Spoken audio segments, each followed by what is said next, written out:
It's that time of the year again, the holiday tradition before Thanksgiving as AEW prepares to go full gear. But of course, we also have so much more. We've had Wrestle Dynasty on the horizon and the 2-day extravaganza starting 2025, the first week of January. We got Pro Wrestling Noah's New Year. We got Stardom Dream Kingdom where Saya Kamatani looks to defeat Tem Nakano for the red belt versus the white belt. We have literally the premiere of WWE Transformation on Netflix. Abandon all hope, you streamers who enjoy that service. We have the PG era dime. We have a new mid-card women's championship. We have NXT building the best women's division since the TNA Nagas was first defined as the true alternative. And we have 4 promotions that will demonstrate their premier athletes in women's wrestling on Wrestle Dynasty. And this and so much more. As why do I say all these random things? Because simply put, they are discussing, they are defining, they are, of course, incorporating all things wrestling. And so we once again come together as the dynamic duo of ATW to bring our love, our passion, our thoughts forward to across all things wrestling. Let's freaking go. Hello, everybody. Welcome once again to the Cement brand. You know what this is. I'm Noah Foster with the Kanji King, Anthony. I keep it simple because we are tired, but we also love all things wrestling. And we're back with another AEW Impromptu. It is the tradition across the big 4 that we do with AEW, primarily, if nothing else, besides the family calling for a session, as we do our pay-per-view preview and talk a little bit about in and out of what's happened since the last time we've gone impromptu as well. Before we get into stuff, King, we just got off our usual weekly 2-hour escape from life and discussion and pleasurable delight in another simple edition of AEW Dynamite. Sometimes you don't need to go full-on balls to the walls crazy. I'm just saying. Sometimes you just need to give enough to bring merit towards what you're trying to tell. And, of course, that's this weekend. But how you been, man? How you feeling? It's been a moment since we've done this. It's been a while since we've done these impromptus. I kind of missed them a little bit. But, this was more of a tamed episode, go-home episode of Dynamite. Like you said before we pressed record, that if you watch the Guns N' Roses November Rain on Collision to tell, what's been going on leading up to Full Gear, that should really give you a more understanding vocal point of what's been going on. This was more of a, like you said, it was set up by design. It didn't really need to tell much, but it drove the major story points home. Yeah, and it's one of those things where, keep it simple. Again, now that Dynamite's over, it's one of those things where I look at wrestling and it's like you want the balance of the story, but you also want the content of the in-ring action with the wrestling when the story culminates on the bigger stages. And no company truly has that formula perfected, but when it comes to pay-per-view execution, I think TNA still has the best overall balance and in-depth immersion. When I went to TNA Bound for Glory, it literally allowed me to hear the commentary in between matches just to give you a scope of literally keeping you in tune in what they're saying. And they're trying to tell you the next phase of the story. And it's one of those things where I look at, I want a good dose of in-ring action, and I do want that build in the story, but I don't want to feel like wrestling is nothing more but some over-glorified reality show with the same acts performing. Hello, WWE, Raw, and SmackDown. Just saying. So that's kind of why I look at all things wrestling differently. And, of course, discipline the Japanese styles of wrestling where it's nothing but the strongest spirits competing to be the best. It always has changed my mindset. But, yeah, this was subtle. And, again, we are approaching AEW Full Gear. So, as we always do, of course, we're going impromptu. We'll save that for our main event, but I think we'll keep it simple before we begin. As is tradition, I always love to say, we are ATW. We are a passionate family defined by our love across all things wrestling, but also I encourage everybody, as always, prayers of our passion, protect your mentality. Shout out to the entire family, Club Out Limited too. Preacher Man, Casey Flynn, our queen across the pond, Mary J. Megan Chiba. Cheers to you, my pal. Cheers to prove that J's more than gold. Of course, we have Jose, we have Josh, we have Mikey, we have, of course, our bird of all things news, Eric, and, of course, our lovable, and we are so proud of her, fellow content creator and independent wrestling worker, going strong right now, building her way, achieve that dream and keep stepping, pal, in SC, Shiana Chanel. Please follow her on all the social media, folks, and what she does. Proud of you, pal. I could continue on going, but it would be longer than the lexicon of Jericho. Hi, guys. But that being said, yeah, so why don't we go ahead and talk about a few things that have happened since last time. So first off, we've had this prize fight. It was Jake Paul versus Mike Tyson. It was also the first time since I can remember that they did a prize fight on Netflix versus HBO Max or some pay-per-view service. Now I heard that the streaming was a whole nightmare, worse than Rhea Ripley's brutality for some people. Although some people probably welcome that. And then of course with the fact that we're going to more streaming-based focuses for our sports-related content, including but not limited to WWE going to Netflix next year, 2025, and of course HBO Max officially getting AEW content. It does make me wonder why. I know they're not going to have the same audience. How are they going to handle those same type of situations? Because streaming at the end of the day is always going to be, especially on a live feed, very tricky to maintain. TNA still has that problem on their own damn app, for Pete's sake. So first off, King, how was the prize fight, and how do you feel about Raw going to Netflix? The logo fucking sucks, by the way. And also HBO Max finally getting all the content. For those that watched the Jake Paul Mike Tyson fight like I did, I did. the streaming issues that needs to be worked on. I feel like WWE needs to be, or no, Netflix needs to be on its P's and Q's, and so does WWE. Because for most of the fight, it was pretty much Buffer Central. Buffer Central. As in, you were probably able to catch maybe one or two good fights out of that whole 4-5 match card fight. But other than that, it was still Buffer like every minute. Buffer every 5 seconds. Even to where a point when the main event started to pop up, you were Buffer at least every 1 second. And just be stuck on like 25 or whatever random number percentage that you were stuck on as part of the loading screen or whatnot. Heck, he's even turned into a meme at this rate. What hasn't turned into a meme? What that proved to basically saying like because well, the first off, Max will be the first one to get of course AEW content, streaming. So I'm hoping that all goes well. I'm hoping WWE gets that taken care of with Netflix, and I'm hoping Netflix gets that taken care of so far. But of course, I'm not going to get Netflix. I'm just going to continue to watch highlights of Raw and whatnot. So I'm just going to leave it like that. But all I got to say is when it comes to streaming, especially on WWE side, they need to have that fixed. AEW needs to have its bases covered, especially because if you're going to do simulcast, like I know that Tony Khan was talking about, as in you're going to have your TNT feed, your TBS feed. And well, yeah, he's even said it. We're starting on Dynamite. We will have like Dynamite on its regular feed, on TBS feed, and of course you're going to have it catch it live on the same feed that we're all watching on TV. If you got the Max app, so yeah, he's going to he's going to do a simulcast that way. So I'm intrigued to see how that plays out. I hope it's a success, and I hope they have their bases covered for a simulcast like that. Because from when Dynamite gets ready for the new year, that's whenever they're going to do the simulcast. It's when Dynamite, Rampage, and Collision. Well, yeah, but simulcasting across multiple engines. I mean, StreamYard, it seems to handle that well. But again, when it comes to streaming, you're always strong with a hardline connection versus Wi-Fi, where Wi-Fi juggles bandwidth, while Cat 6 is the direct line, or Cat 7. I don't know what the current standard is. But yeah, it does make me wonder with the fact that I only use Sling, and my mom doesn't use it anymore. I only use Sling to watch Dynamite and Collision and Rampage. Rampage, while it still exists, we know that's on it. For now. It is one of those things where if Max does work and I get the live feed at the same time, I might just terminate my Sling and go to Max, because that's $25 cheaper, because Max is only $15 a month. And we already use that here because my mom likes that service.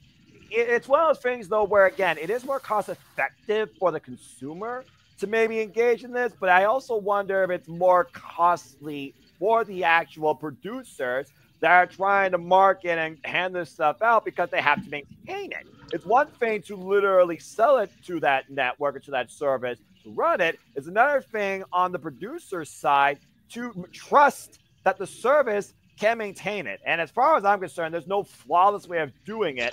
But juggling, more eggs in one basket, I don't know if that's more beneficial or detrimental. It'll almost be like if WWE wants to continue both USA and Netflix for Monday Night Raw. Could they handle that? I just feel like when it comes to wrestling content, you choose one avenue and you stick with it. You either go with cable satellite or you go to streaming. So if the HBO Max launch goes better than the feed on TNT and TBS, then maybe that would be more substantial for AEW just to focus on Max versus the networks. Just putting it out there.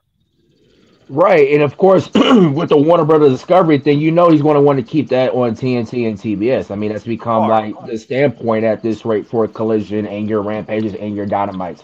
So, I mean, if it all works out, I could probably see many people, ditching, cable just to go to HBO, just go to Max for Dynamite or Rampage or Collision, or for for me, it's mostly going to be for the pay-per-views, even though it's a discounted price. I wish it wasn't at a discounted price.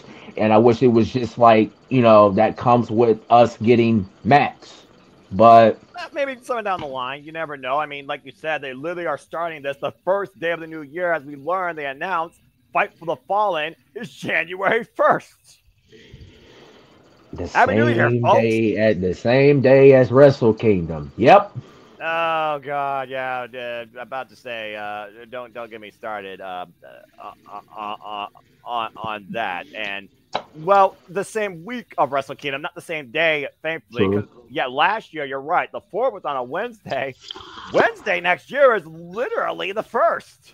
Oh yeah, it is. So yeah, this the week of Wrestle Kingdom, Wrestle Dynasty, but still, it's going to be a busy week within the first week of January. Well, considering Jeff Meacham and JJ Williams, please follow them, folks. Of course, we are the Stipulable Studios. We, of course, give you wrestling watch-along content here on the YouTube, and Weekly Saturday Shenanigans are trying to kill me. It's going to be the first week of all Japanese wrestling, as I'll be calling Marigold, Noah, Stardom, New Japan, Dynasty, AEW. And apparently the following week, Monday Night Raw premiere on Netflix. They are literally trying to kill me. You'll still have a voice then. It just won't. Or maybe I sound like some dickhead. I don't know. Only I guess time will tell. People power.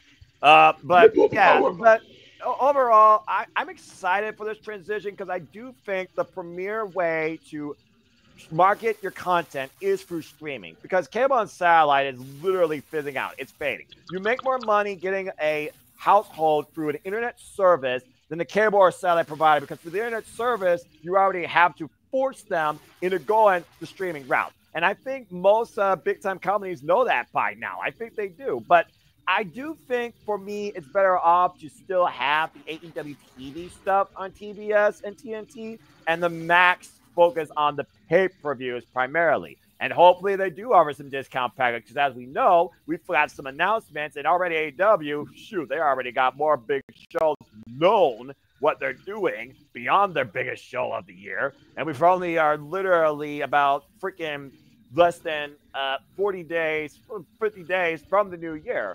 But yeah, I'm optimistic for this, and I'm looking forward to it. All right. Well, before we go into some topics, I just want to talk about some phase wrestling real quick. Of course, we know in Pro Wrestling North, there's been a betrayal, and NJPW, they just went through power struggle. Shingo Takagi gave his best against Zack Sabre Jr., but of course, Shingo lost. Like, you're still at the Rabbit champion, and almost lost his knee in the process. But King Ricochet came back and wiped out the champion, and has challenged him for that Rabbit championship come January 5th.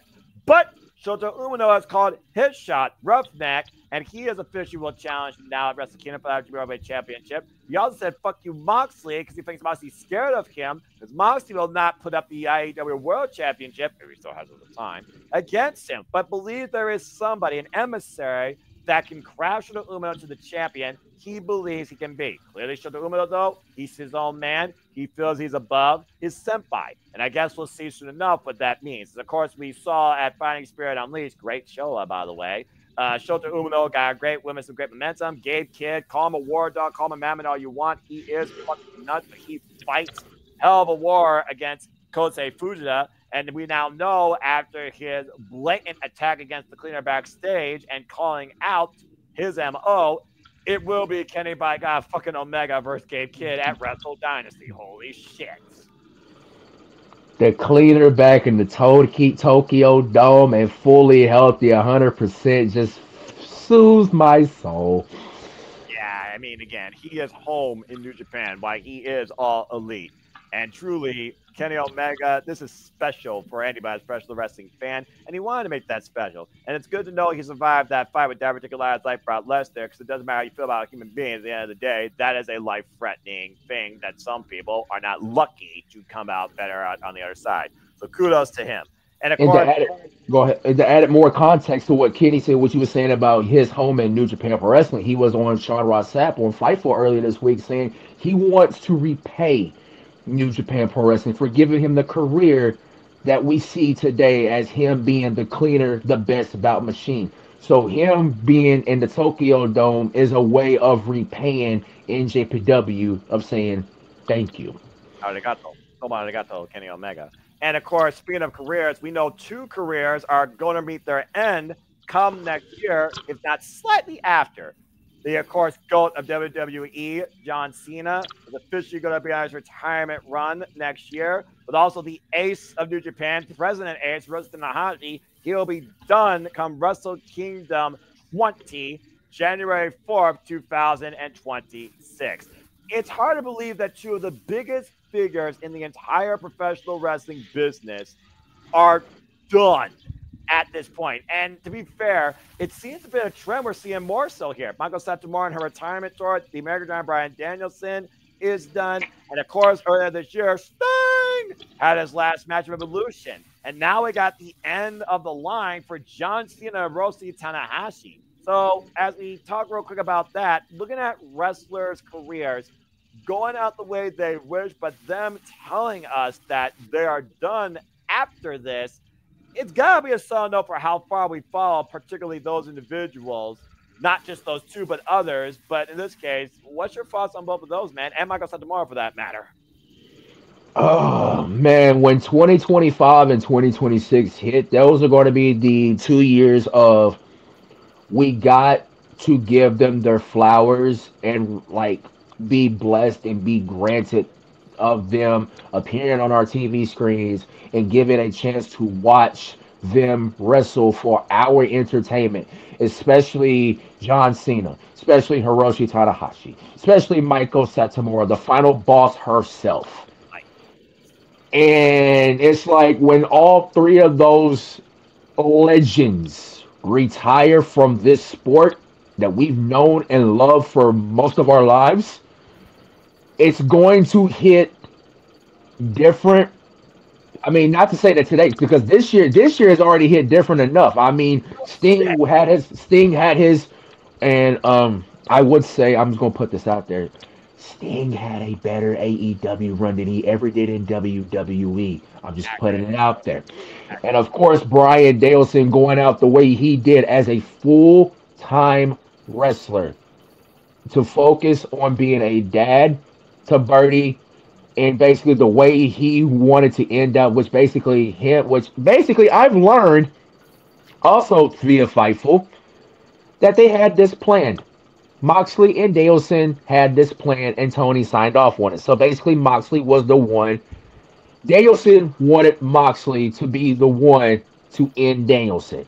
And then what John Moxley said earlier today on a interview with Scott Fishman, he said it was more like attending a funeral, but me delivering the eulogy and having Bree out there witness it and watch the American's dragon soul leave his body. May he rest in peace. Good grief. John Moxley literally was not only the Death Rider, he was the Reaper. Good grief.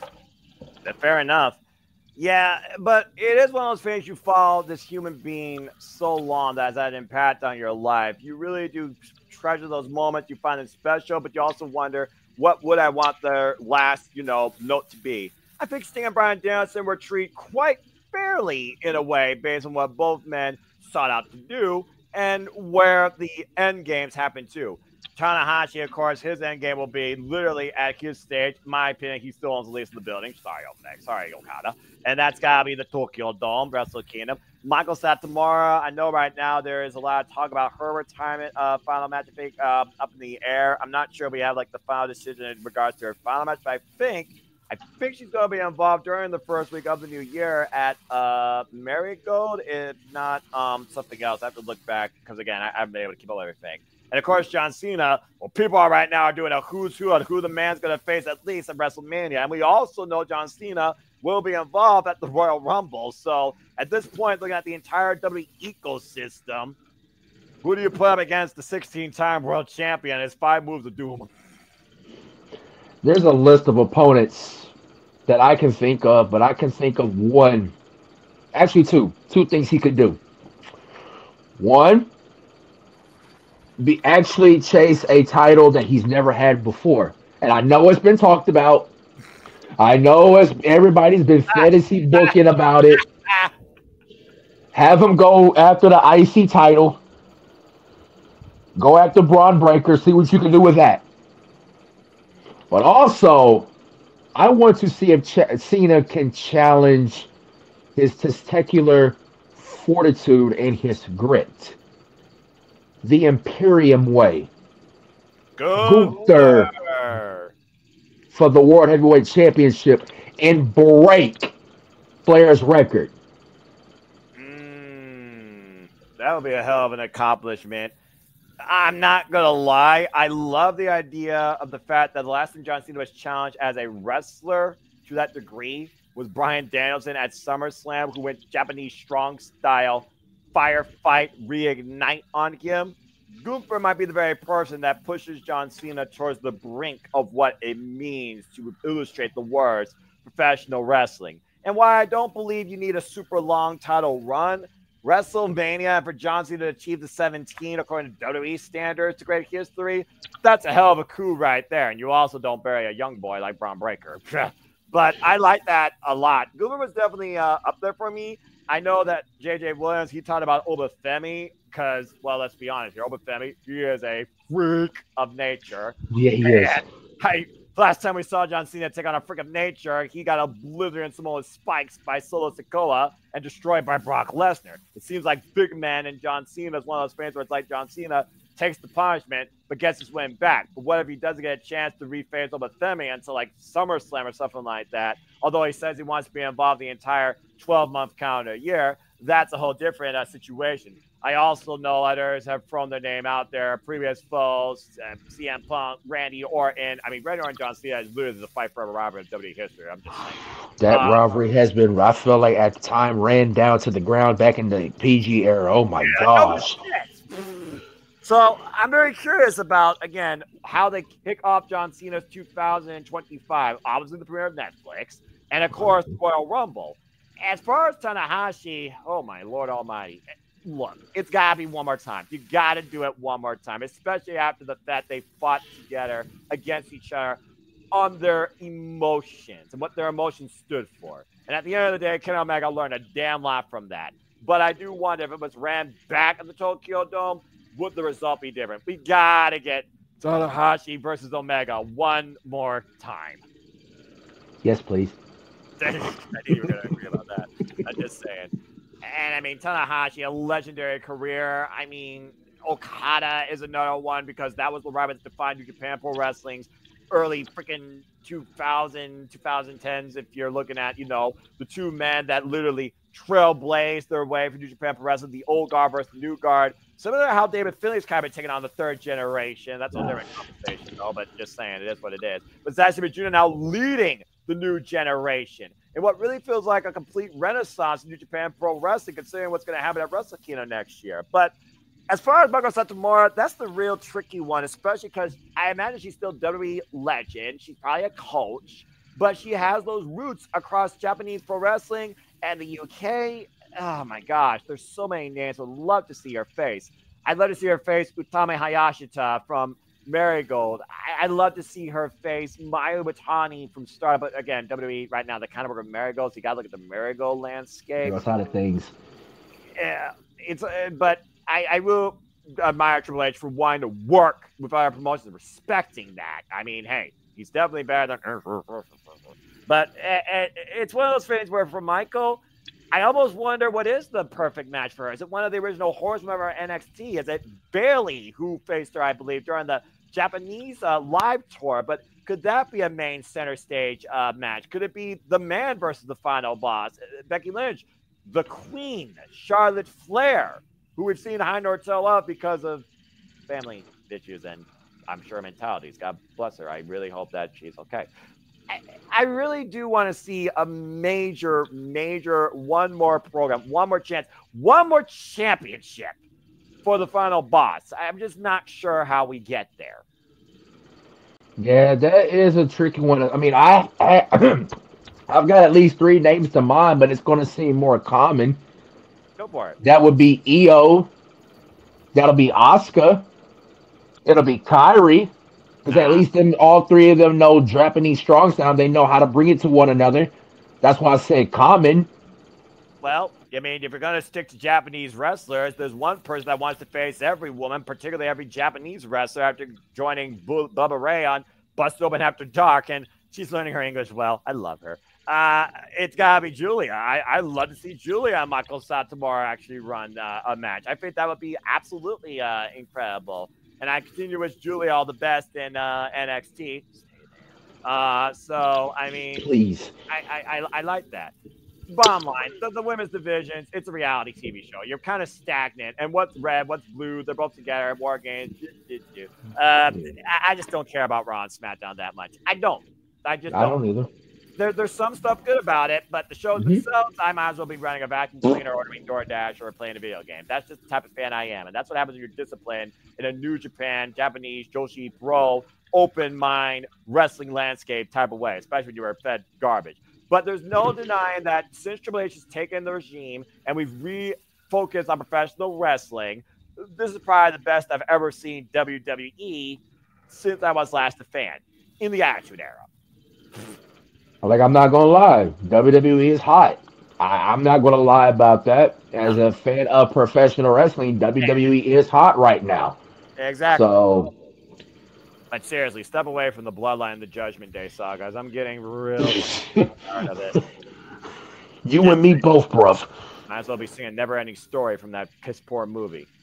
I said what I said. All right.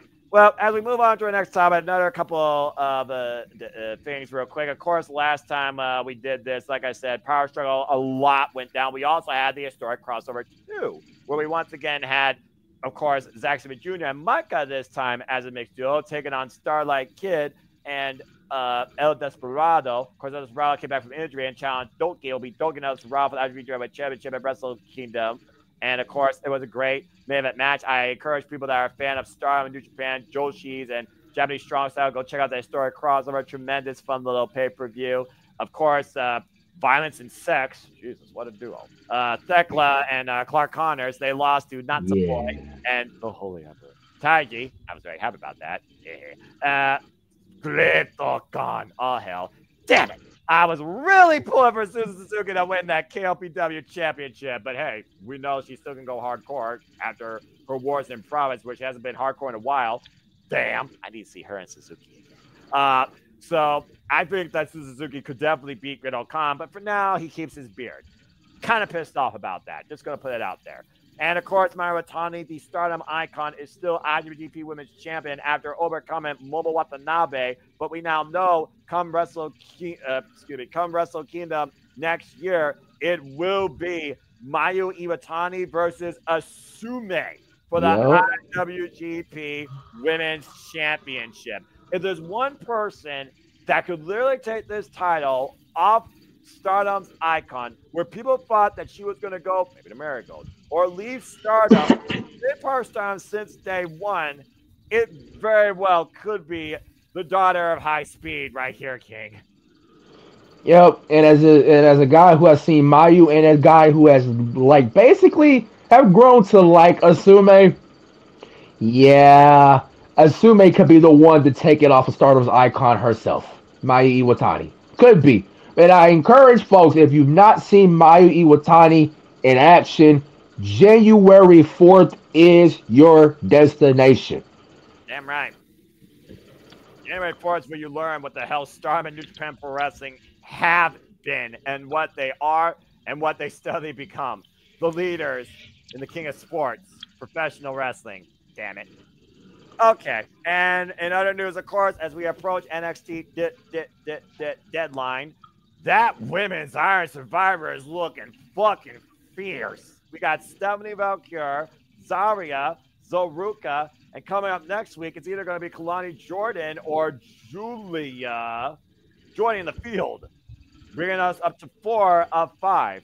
And of course, Roxanne Perez, the hardest working women's champion in WWE this year. I said what I said. She, of course, taking a nice, well-deserved vacation. And I gotta admit, the NXT from the ECW arena, that was kind of fucking cool. That, not gonna lie, I wouldn't mind seeing that as a yearly thing. That brought me back to ECW One Night Stand vibe, that atmosphere. That was Well, you may be in luck, you may not be in luck. It depends on who you talk to. But for what I've heard around the dirt sheets, from what Dave Meltzer has said, that Sean is planning on running a theme show in the 2300 arena in the near future. interesting. I wonder what that means, considering, again, the original home of ECW has been the home to some of the greatest shows by all the companies. Let's not forget this past WrestleMania weekend, it was the home to Ring of Honor Supercard of Honor, where them boy won the Ring of Honor Championship against Eddie Kingston. Eddie Kingston, get well soon. And of course, speaking of Ring of Honor, as we talked about during our watch on, Ring of Honor returns home to truly their spiritual home. The place that has culminated final battles in the greatest conclusions of victories and accomplishments. The Hammerstein Ballroom next month plays home to Ring of Honor Final Battle. If this is not the crowning of the next face of the Ring of Honor Women's Division, as Athena has broken every record possible in Ring of Honor history, I don't know what professional wrestling Ring of Honor regime right now, Tony Khan, is doing. It's gotta be Billy Stark's night. It's gotta be. And you're gonna see a lot of streams, a lot of streams. If we don't have a crowning moment in the Hammerstein Ballroom for Billy Starks, then what are we doing here? What are we doing here, Tony? What are we I, doing? I don't know. I was literally catching up on Ring of Honor today, and I was like, Say, I mean, she's reached her point. She's tired of being ignored. She's tired of being in Athena's shadow. She's no longer mm-hmm. not waiting for her to drop Lexi Nair to send a message to Athena or break Athena's nose again. Billy Starks, 1 year, final battle, a full year story in the making. Yeah, it's time for her to finish it. She's got to be the one to beat the Fallen Goddess. There's no one else right now that I believe can do it. There's no denying it. So, Right? and it's probably the only thing right now I'm keeping up with in Ring of Honor, considering right now Ring of Honor is still the booga booga. But that's a whole different conversation. So, again. All right. Let's go ahead and switch gears real quick to, again, going back to WWE a little bit. Another women's championship. And we were talking about, again, they need to do something with the WWE main rosters. Yeah, do it at least once. And, of course, come up to TNA for a moment. The United States Women's Championship being defined by 4 triple threat number 1 contender tournament matches and a fatal 4-way, I think, that culminates in the end to crown the first champion. Gotta be Chelsea Green. I mean, at this point, you got to consider that it's gotta be Chelsea. Someone here has to give a reset point. Not deserves it. And it feels like to me that it's a huge opportunity to bring more opportunity. Chelsea Green will win. To really try and add more depth into what you're trying to blur the lines up. She needs to win. Blur the lines up. Okay, there's no brand split. They're all together. You have the depth of the roster. Bring her home to Canada with the title. So I think, honestly, Chelsea Green has to be your go-to. Considering you got Tiffany Stratton, Chelsea Green's got to win a title. Considering you got Tiffany Stratton just trying to cash in on Nia Jax, Chelsea for the champion. And Chelsea Green, of course, and Piper Niven have formerly the WWE Women's Championships. No, not Beach and Chelsea Green. And it's just one of those things where I think she's honestly just been focused and dedicated, respected to doing business. Chelsea at the moment. And Chelsea right now deserves that golden moment. Not about the championship, but literally, I think that this should be the way you bring Chelsea Green to a brighter light, considering she has been the most important female worker this year in the WWE landscape. So, King, you see the tournament bracket. I don't have it here. I'll get it here in a moment if I have to, but yeah. But honestly, BFAF, she exists still. Okay. And Meacham, she had street fights, and honestly, she threw Chelsea Green in a dumpster. I hate that. I love that. Get it. Freaking Bianca Belair, Jade Cargill, yeah, you're tag champs. You don't need another title. You shouldn't be tag champs. The Unholy Union got screwed. What the fuck is the Holy Union being freaking forgotten in the darkest pit? Not even in this damn bracket. You brought Blair Davenport out of catering, but you can't bring bracket Eye of Dawn and Alba Fire out for this. That's bullshit.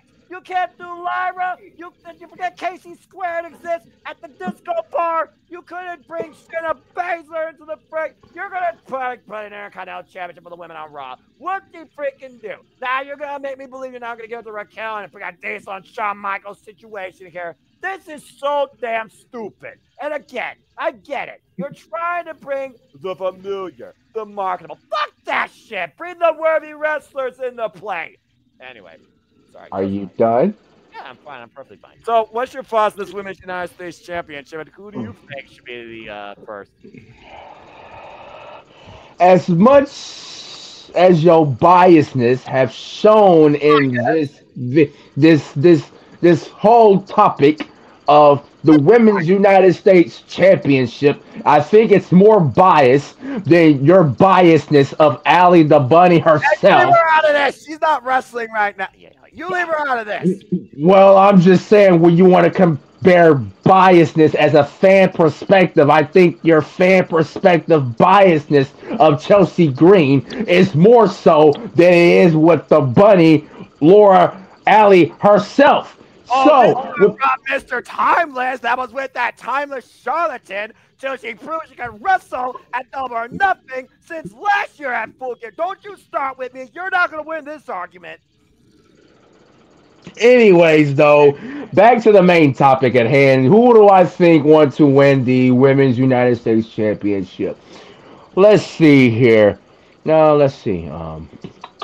I think it should go to Mia Yim, because of the fact that, and I know this is my biasness to compete with your biasness, I love the way how she threw Chelsea Green onto the dumpster. That was a complete representation of the hot mess that she is, and a hot mess like that should not be at least a champion.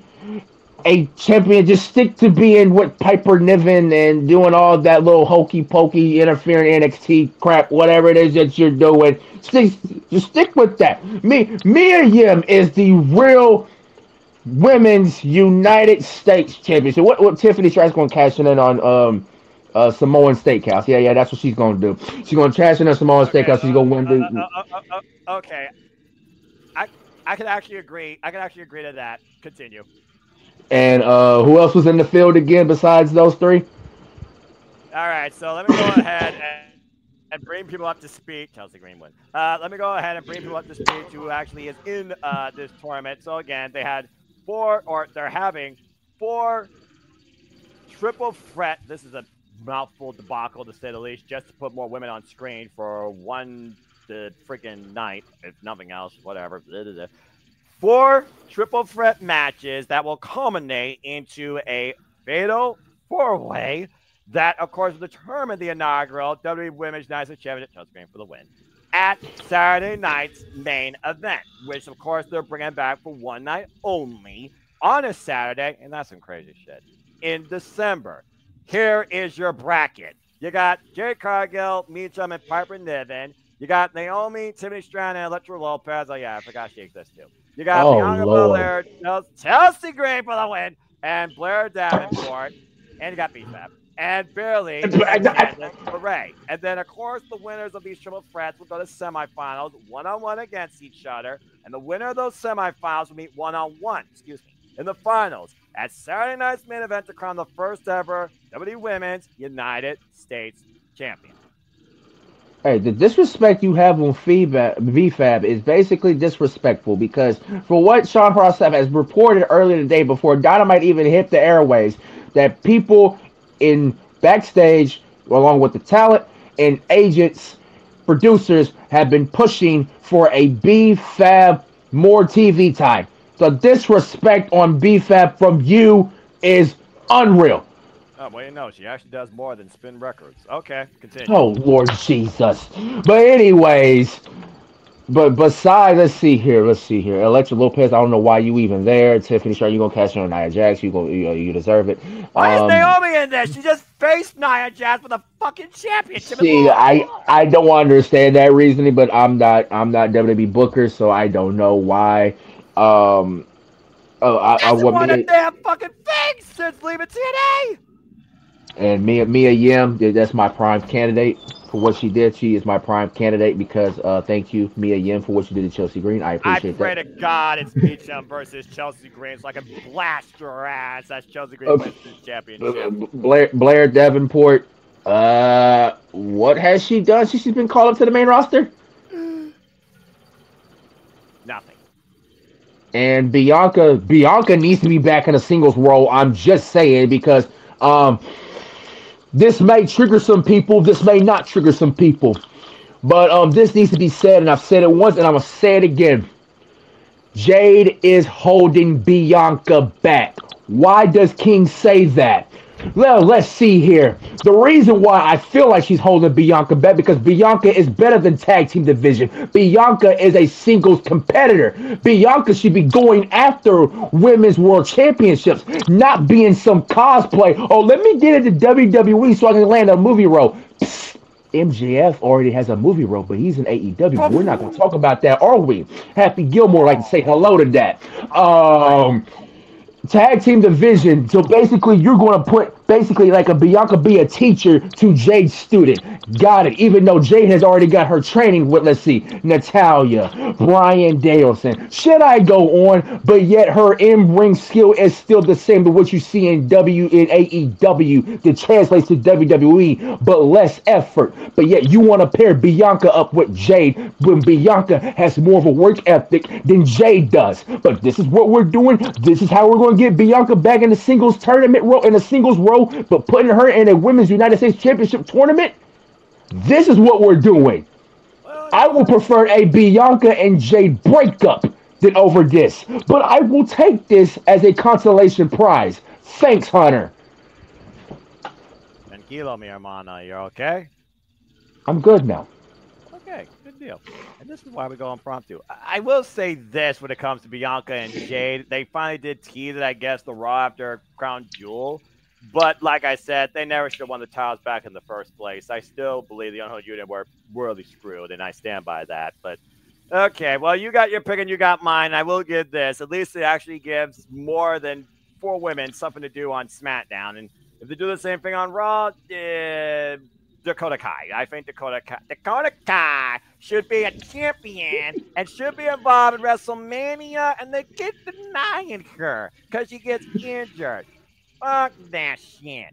Dakota Kai should have already been a singles champion in WWE than that lollipop twin stick Liv Morgan, who can't get more than a one-night stand with Dominic to keep herself relevant after MJF dropped her ass on the highway. I And rest you my did it in case. Casey voice. My goodness, Okay, put bruh. that shit. Anyway, all right. So, all right. Chelsea Green. Okay, so we'll see what happens with that. But, I mean, hey, another title. Oh, look at that. W has another title. Y'all going to complain like you do versus another company, or are we just going to leave it late? I'll wait. Yeah, I thought so. Shut the fuck up. Okay. This versus that, potato versus potato, apples versus bananas, apples versus oranges. Watch the shit or don't. All right. Amen. In other news, as we look at our things and all things wrestling, as we approach the end of the year, we know we, of course, will talk about our main event here shortly as we get ready for Full Gear. But beyond that, we know we have Winter is Coming. We know we already talked about Fighter for the Fallen. We have so much coming up in the first week of the year with the new year. Noah, of course, Shinsuke Nakamura will make his return once again. We have Marigold and Stardom, Dream Kingdom, followed by the Stardom Gate show. I forget what the name of it is. And, of course, like you said, the 2-day culmination event of Wrestle Kingdom and Wrestle Dynasty from Tokyo Dome, which of course will also be, now that's real women's wrestling defiance right there across 4 companies. We'll talk more about this probably in our next impromptu ahead of the year's end when we actually know what the hell happened, because it'd be pretty damn hard to name 16 fucking women. But you got 4 women from 4 different damn promotions. I'm lucky to name one. With the winner getting a title shot of their choice. Of their promotion, I would think, because, I mean, Susius from CMLL, Hazuki for champion, beat that bitch, beat Monet, get that belt, damn it. Hazuki from Stardom, Ring of Honor, you got Legit Leader, Hirsch, Diamante, Rachel Ellering, AEW, where do I fucking begin? Chris Statlander, Hikaru Shida, Emi Sakura, Jamie Hayter. Hayter, yep. Will Nightingale, of course, no shame. Athena. Yeah, exactly. Athena, what the fuck? I mean, you gotta do something once she drops that title. She's done more than enough for Ring of Honor. Come on, damn it. Again, I'm just naming names here. And of course, Red Velvet, I mean, there's the who's who. So, I mean, names I haven't even seen probably yet. And also probably to join the fray, too. Who knows? Anyway. And, of course, that all comes up in January. And we also know we're approaching deadline. The Women Iron Survivor Challenge, of course, is looking incredible. The men's, not bad. Wesley, Javon Evans, David Frazier. Axiom gets his chance this week coming up with NXT. And, of course, speaking of NXT, we know at deadline it will be Rich Holland versus Trick Williams for the NXT Championship. As Chase U is dead! Dead! Because Rich Holland beat Andre Chase in this past Tuesday's main event. And that's all for now, I think, across all things wrestling, unless I'm forgetting anything, or King, anything comes to your mind. Oh, right, TNA. How can it be so rude? Turning point is around the corner along with Final Resolution. We know that Nick Nemeth will defend the TNA World Championship against the Systems, Eddie Edwards. Against Maja Slamovic, and the winner of that will face Jordan Grace at Turning Point for the TNA Knockouts World Championship. Still the most prestigious title in all women's wrestling. Don't at me. Definitely the most beautiful. And Athena, of course, has broken all records now over 700 days as the Ring of Honor Women's World Champ after beating Abaddon in a Ring of Horrors match. That was freaking ridiculous. And, of course, also, we have the news of Josh Alexander stopping independent dates. And Speedball Mike Bailey is no longer part of TNA after losing the championship to Moose. I can't believe I just said that. Yep. Simple yep from you. And again, following this weekend, we of course will come back at some point to talk about the Continental Classic. As we learned tonight from Dynamite, the Continental Classic will be revealed following Full Gear. They did not say how, though, and I kind of wish I had more details. Just saying. And as I talked about Hazuki earlier, as again, we just came off Fighting Spirit Unleashed. We get ready for the final show of the year, Strong Style Evolved. The grizzled young veterans are the new AEW Strong Openweight champ. TMDK lost both sets of their titles on back-to-back shows. Damn. Rado Khan and Hanare, the new AEW Heavyweight Tag Team Champions, and the Grizzly Young Veterans, James Drake, Zach Gibson, the new AEW Strong Openweight Tag Team Champions. Unbelievable. I honestly had TMDK retaining. I didn't see a grizzled young veteran win, but I mean, it was a good tag match to say the least. But I was expecting Mikey Nichols and Shane Hayes to retain. Right. Speaking of great matches, you know that has been a phenomenal international champion, of course, defending against the likes of Speedball Mike Billy and a match of the year candidate. Well, it's Speedball. Kanosuke. Duh.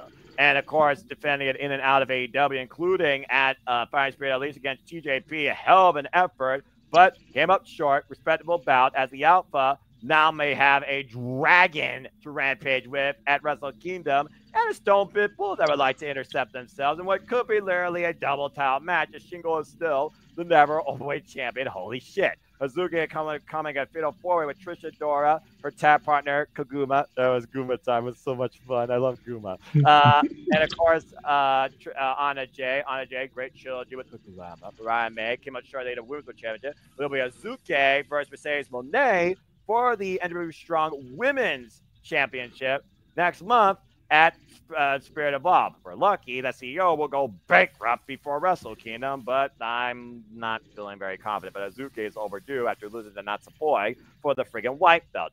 Hazuki deserves to be a singles champion. Damn it. Anyway, and that's just some of the other things going on across all things wrestling. We've had betrayals, of course, in Pro Wrestling Noah. Katakamiya is still the GSA Weight Champion, although the Brian Kendrick will apparently challenge him for that title. What the fuck is wrestling this year? The man with a plan. And we have the first ever crowned GHC Women's Champion. There's a Women's Championship finally in pro wrestling, though. I'll be damn. Wow. Yeah, I never thought I'd see the day over there. It was crowned in the Battle Royal after Sadie Kidd was eliminated. I'm flummoxing on the name. Now, that's the name I haven't heard in quite some time. Ain't that the truth? But anyway, and that's just some of the other stuff, folks, to bring you up to date on some of the things across all things wrestling here as we get ready for Survivor Series War Games, and of course, the end of the month and the end of the year that will culminate with World's End and Stardom Dream Kingdom. But before we get there, let's go ahead and finish our impromptu as we usually do. As is tradition, let's get into our main event, our pay-per-view preview. And this time, it's time to once again go into Full Gear. AEW Full Gear that will come to us from the Prudential Center this Saturday, November 23rd on Preview.com and Fluid TV and your preview providers. Get it if you choose, folks. And of course, we'll be doing super predicting later this week. Me, JJ, and a bunch of other friends. And stay tuned for the form as always, King. This is the second to last stop in the All Elite League. So let's go ahead and talk about this preview. As again, we had a very subtle go home, but there is a lot of great matches here that we're going to get come this Saturday, and each one really has a unique story to tell. And I think could shape the future of AEW as we know it ahead of the Continental Classic, which kind of plays a back seat here, which makes sense because, again, that's its own thing. So here we go. First off, we're going to go ahead and just say right now, we're not going to talk about the 0 hour. Y'all can watch that. If you're a fan of TikTok, good for you. I'm not. Sorry, not sorry. Let's go ahead and get into the actual meat and potatoes of this show. I think it's only fair to start with this fatal four-way because the tag team division could set a new precipice. Since the tag team division has gone for a reset, now the Young Bucks no longer are tag champs. I saw that live. It was a phenomenal match. Private Pride invited everybody to the party, so we have a fatal four for the AEW Tag Team Championships. It's Private Pride defending the gold against the Kings of the Black Throne. The House of Black, Brody King and Malachi Black, who beat FTR in their first and only ever traditional tag team match to earn this shot. The Outriders, let's fucking go! Who, of course, the Outriders, they qualified, beating Top Flight, who have had quite a bit of, I say, conflict within themselves, to say the least. And listen, as the Acclaim beat Los Fastos Ingobernables to claim the final spot. And this is not an eliminator. This is a traditional four-way. First pinfall submission leaves with the gold. It's hard to believe that this literally could be where the party stops. But again, the champions have put themselves at a very huge disadvantage here. And while they invite everybody to the party, they have a 25% chance now of winning. What's your thoughts on this four-way, King, considering we know at least one person here has been scouted by MVP, and we still don't know if Malachi Black's future is going to be further defined in All Elite Wrestling? Not that we're ones to judge, but silence the shadows, the voices in his head. Have they been silenced since his loss against Adam Cole, but this chance to become, for the first time, AEW Tag Team Champion? Let's start with the two takeaways, the two teams' takeaways. The Acclaim, as an MVP and the Hurt Syndicate have been scouting, and they've been wanting, and Max Caster has still kept the card. But why do I feel like Max has hid the card from Bowens? But it's more so of Anthony not finding out, but it turns out Max was just a decoy. And it was Anthony all along to join up the Hurt Syndicate. Ooh. That's that. Two, the teases were there. The teases have been there. If you listen to FTR's promo on how they delivered it about the Outrunners, it's coming. It's coming. Everybody doesn't want it, but I'm afraid, folks, it's going to happen. FTR turning on the Outrunners, because you don't think because you think deep down a little bit that FTR are a little bit jealous that they wish they was in this spot. Now, not the Outrunners. You don't think they noticed that?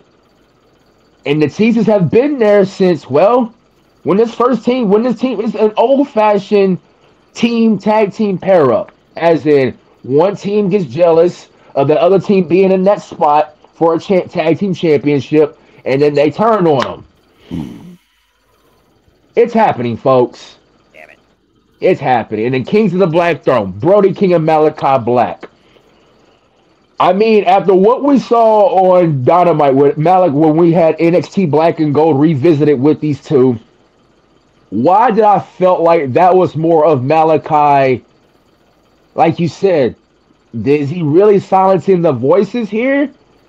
Or is just another House of Black lore that we don't know about, that only Malachi knows? Mm. That's why I'm having Private Party retain. Because let's face it, bro, they just won these tag team titles a month ago.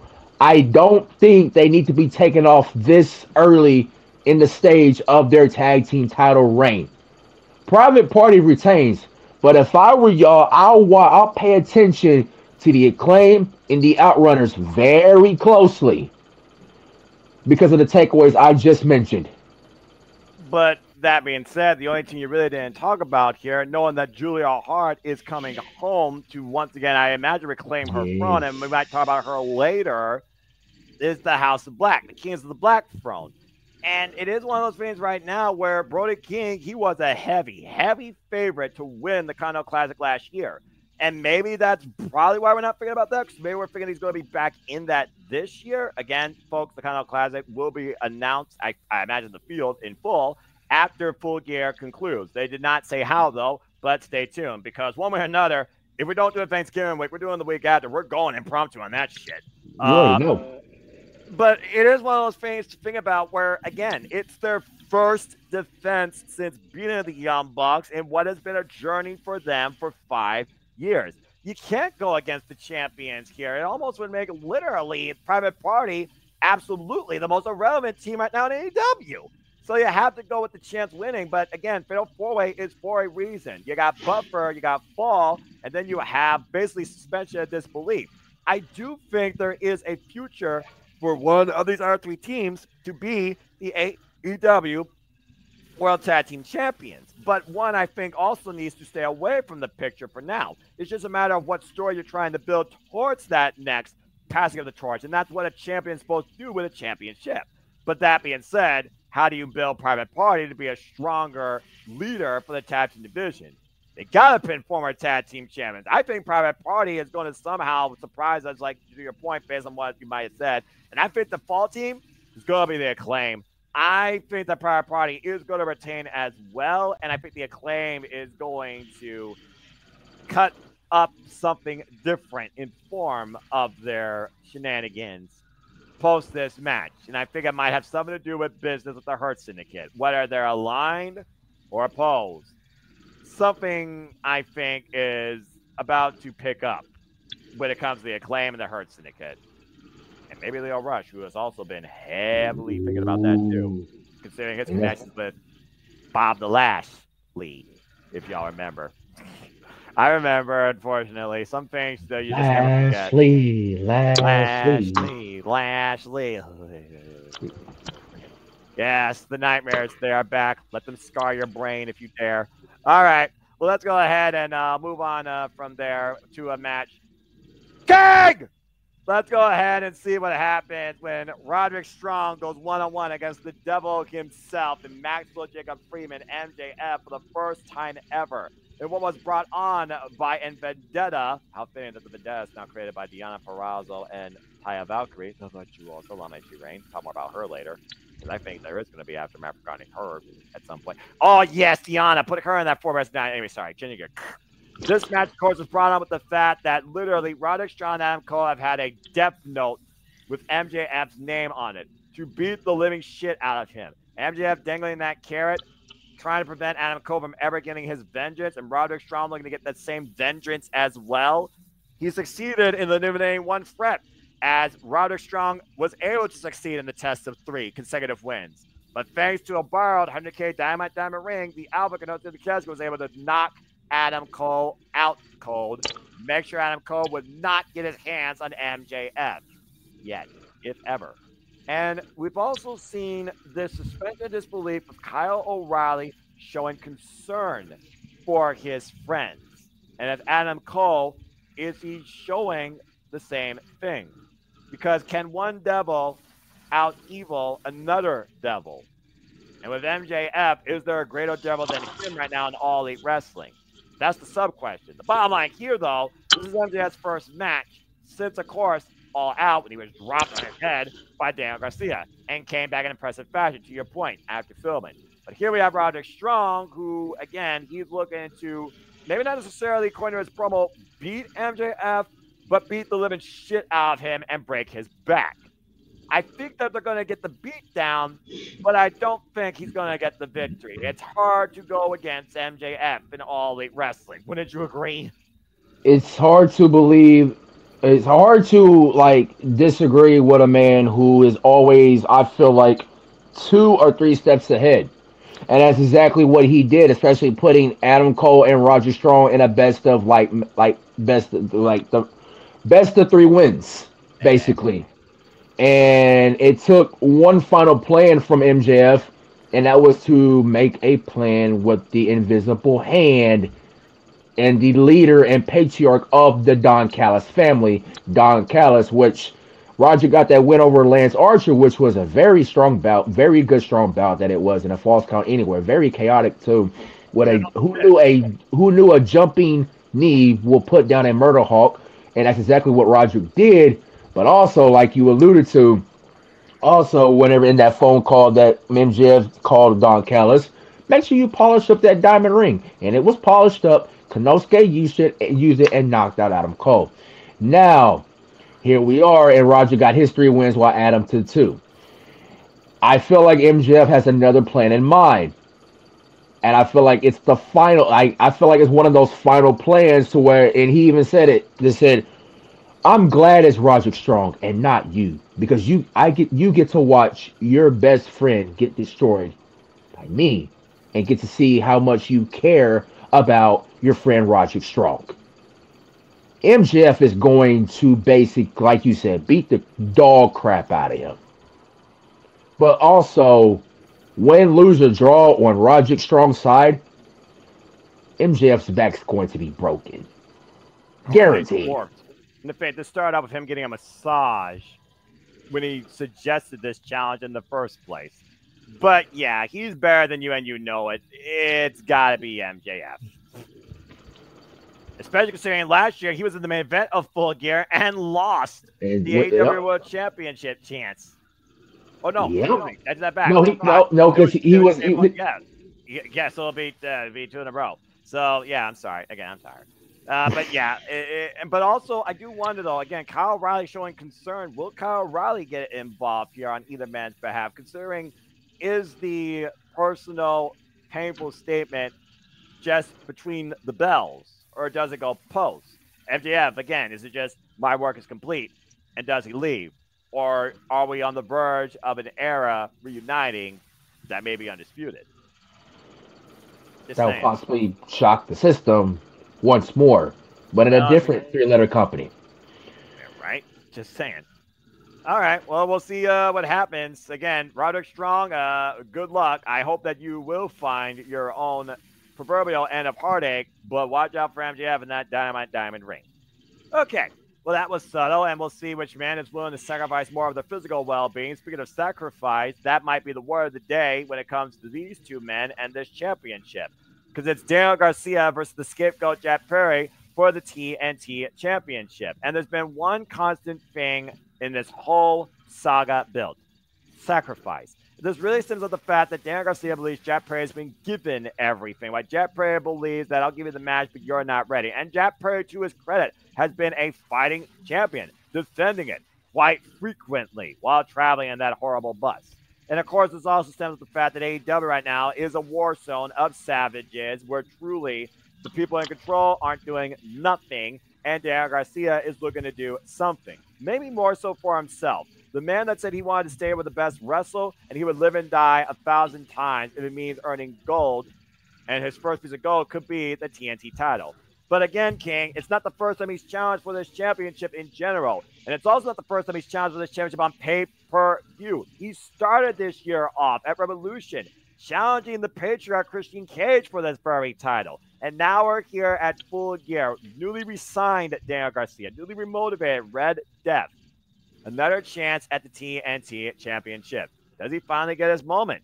Does he sacrifice enough of himself to show that he's ready to finally call himself a champion in AEW?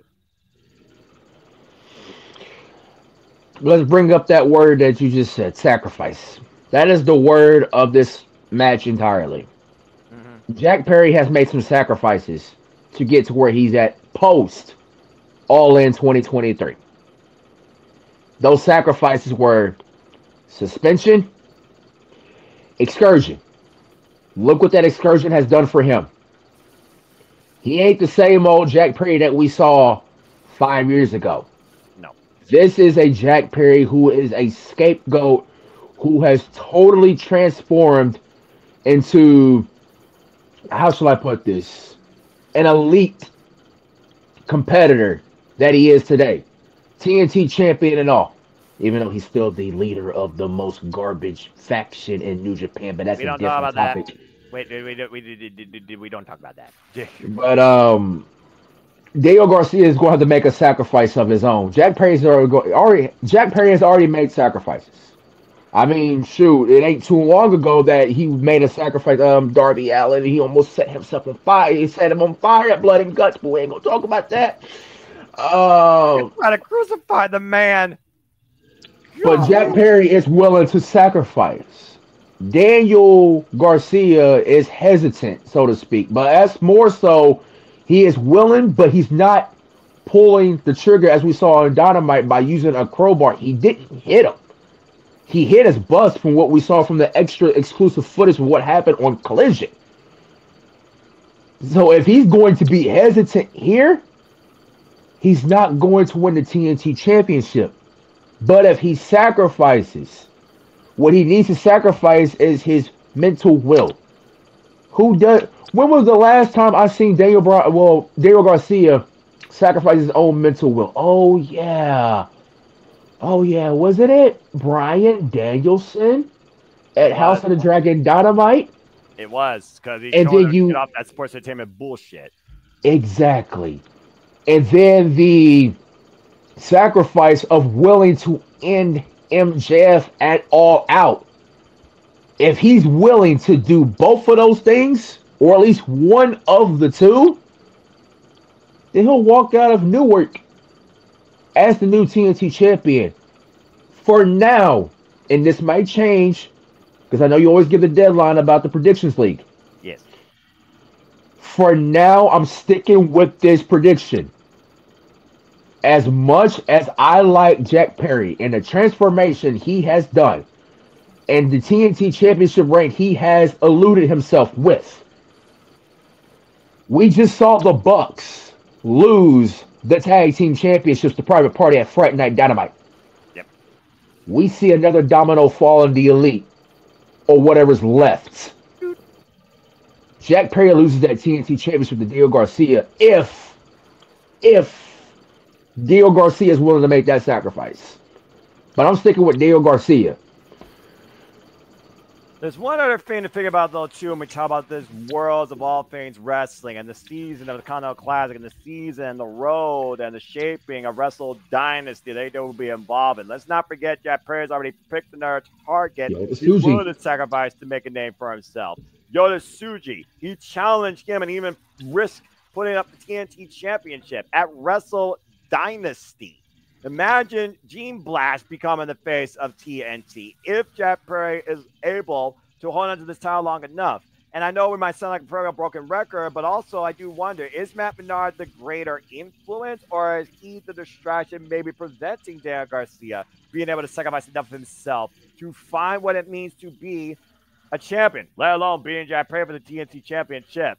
I think that more so plays in the here because, again, it was the fact that Matt Menard wasn't there on Collision, but Darren Garcia snapped. And, again, we all have to make sacrifices. Was Jack Perry making the sacrifice for Darren Garcia, or was he trying to make a sacrifice as a message towards anybody that opposes him while he holds the TNT Championship? I think that also plays in this as well because who's always been in Darren Garcia's corner? Daddy Magic. And I do wonder if that's to his deficit. And let's be honest, he's probably going to be on commentary during this match. But I just think there's a lot right now on Derek Garcia's mind distracting him and why he wants to do more for AEW, including taking the power from those that don't deserve it. I just don't know if that Full Gear is going to be the night that he does it with everything going on right now. So I think, as much as I don't want to, it does feel like right now that he still is holding himself back. And I think that's going to be his downfall. For now, I think I got to go with Jack Perry retaining. And again, keep in mind, TV title matches, folks, are 30-minute time limits. And if a draw happens, champion retains. So we'll see. But again, TNT title was defined by Darby Allin when he first won against Cody Rhodes at Full Gear. So, I mean, the TNT title has changed hands before at this stage. So we'll see. All right.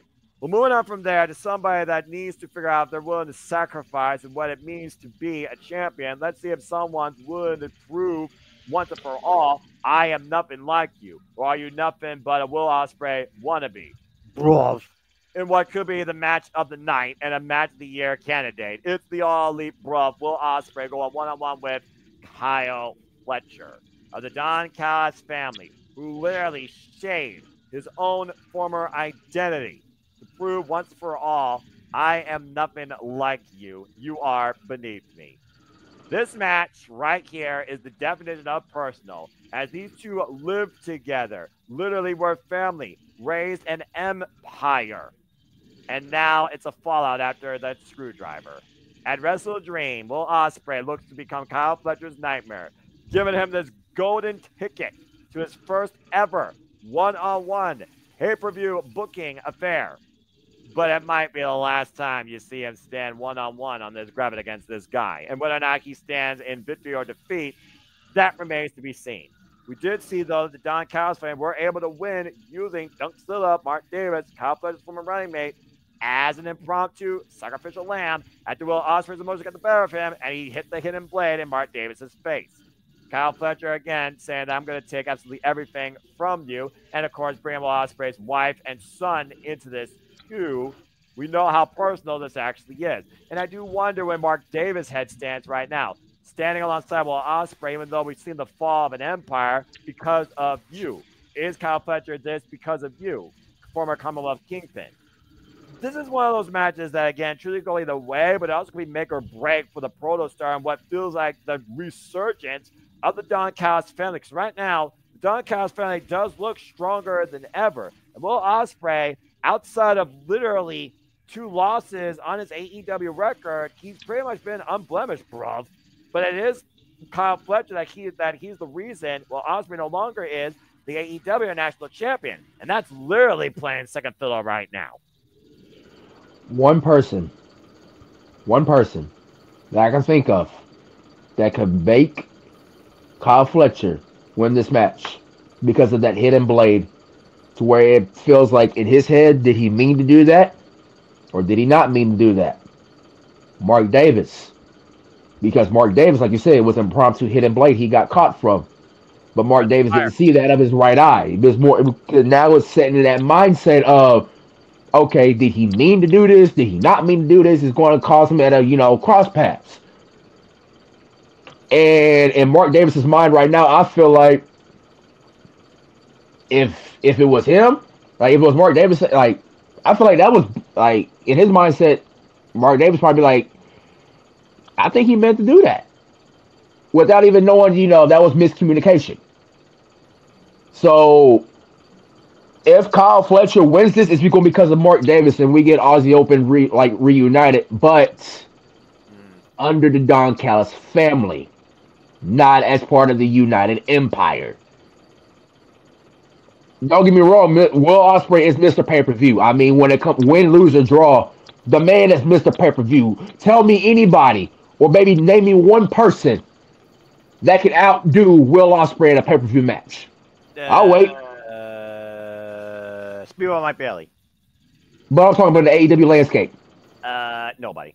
Exactly my point. When it comes to AEW pay-per-views, ever since Will Ospreay's been here, and we saw from Revolution with Konosuke Takeshita earlier this year, the man can put on a spectacular performance when it comes to AEW pay-per-views. Yeah, but I haven't said Will Ospreay fucking wins since freaking All Out. He now has 3 losses underneath his belt, and again, he just lost at Wrestle Dream. But Kyle Fletcher literally trying to recreate himself If he loses here after not only calling his shot but getting it, that's gotta deflate his ego, and I'm not sure if he can recover from that. But also, you like I said, you got Mark Davis now with that miscommunication of a hidden blade of is that's going to decide the factor. Is Mark Davis going to help Will Ospreay or reunite with Kyle Fletcher because of that miscommunication of a hidden blade? He said he would stand by no matter what. We also heard that Kyle Fletcher says you're going to have to make a tough decision here soon. We also know that Kyle's family has their own tag team monsters, Brian Cage and Lance Archer. So, again, suspension of disbelief at the 460 plus days of being on injury reserve. It's one of those things where I do think Mark Davis could be a factor, but I don't necessarily going heel yet, because I just don't think right now it just adds up. And Kyle Fletcher wants to do things on his own, stand out. So, I mean, I think Kyle Fletcher needs to make a statement win here, but I also think Will Ospreay needs to remind Kyle Fletcher exactly who he is. But we also know that Will Ospreay is coming in here already heavily banged up. He needs to tape across the entire shoulder blades and the arm. He even talked about how he still don't have a feeling in that arm. Blah. So it almost feels like to me that Kyle Fletcher is set to win this, and that's why the suspension of disbelief.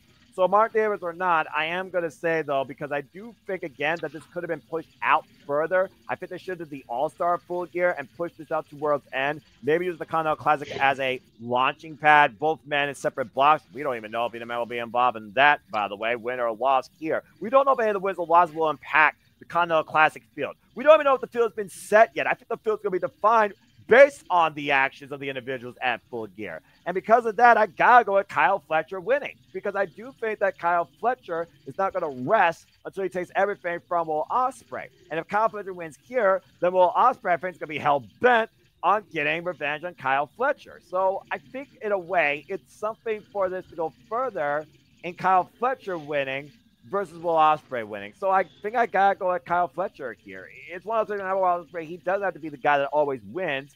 He'll be the guy that puts somebody over.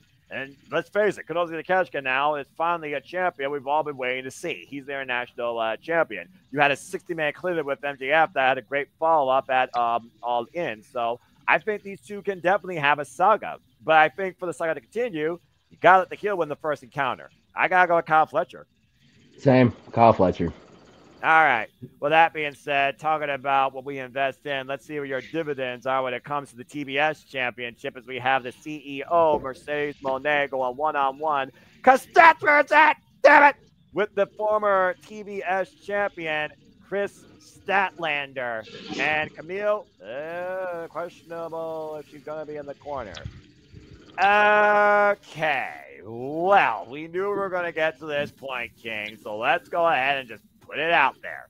You and I definitely have unique thoughts when it comes to Mercedes Moné and the outcome of this match, and who could literally be the investment she uses towards maybe securing the win.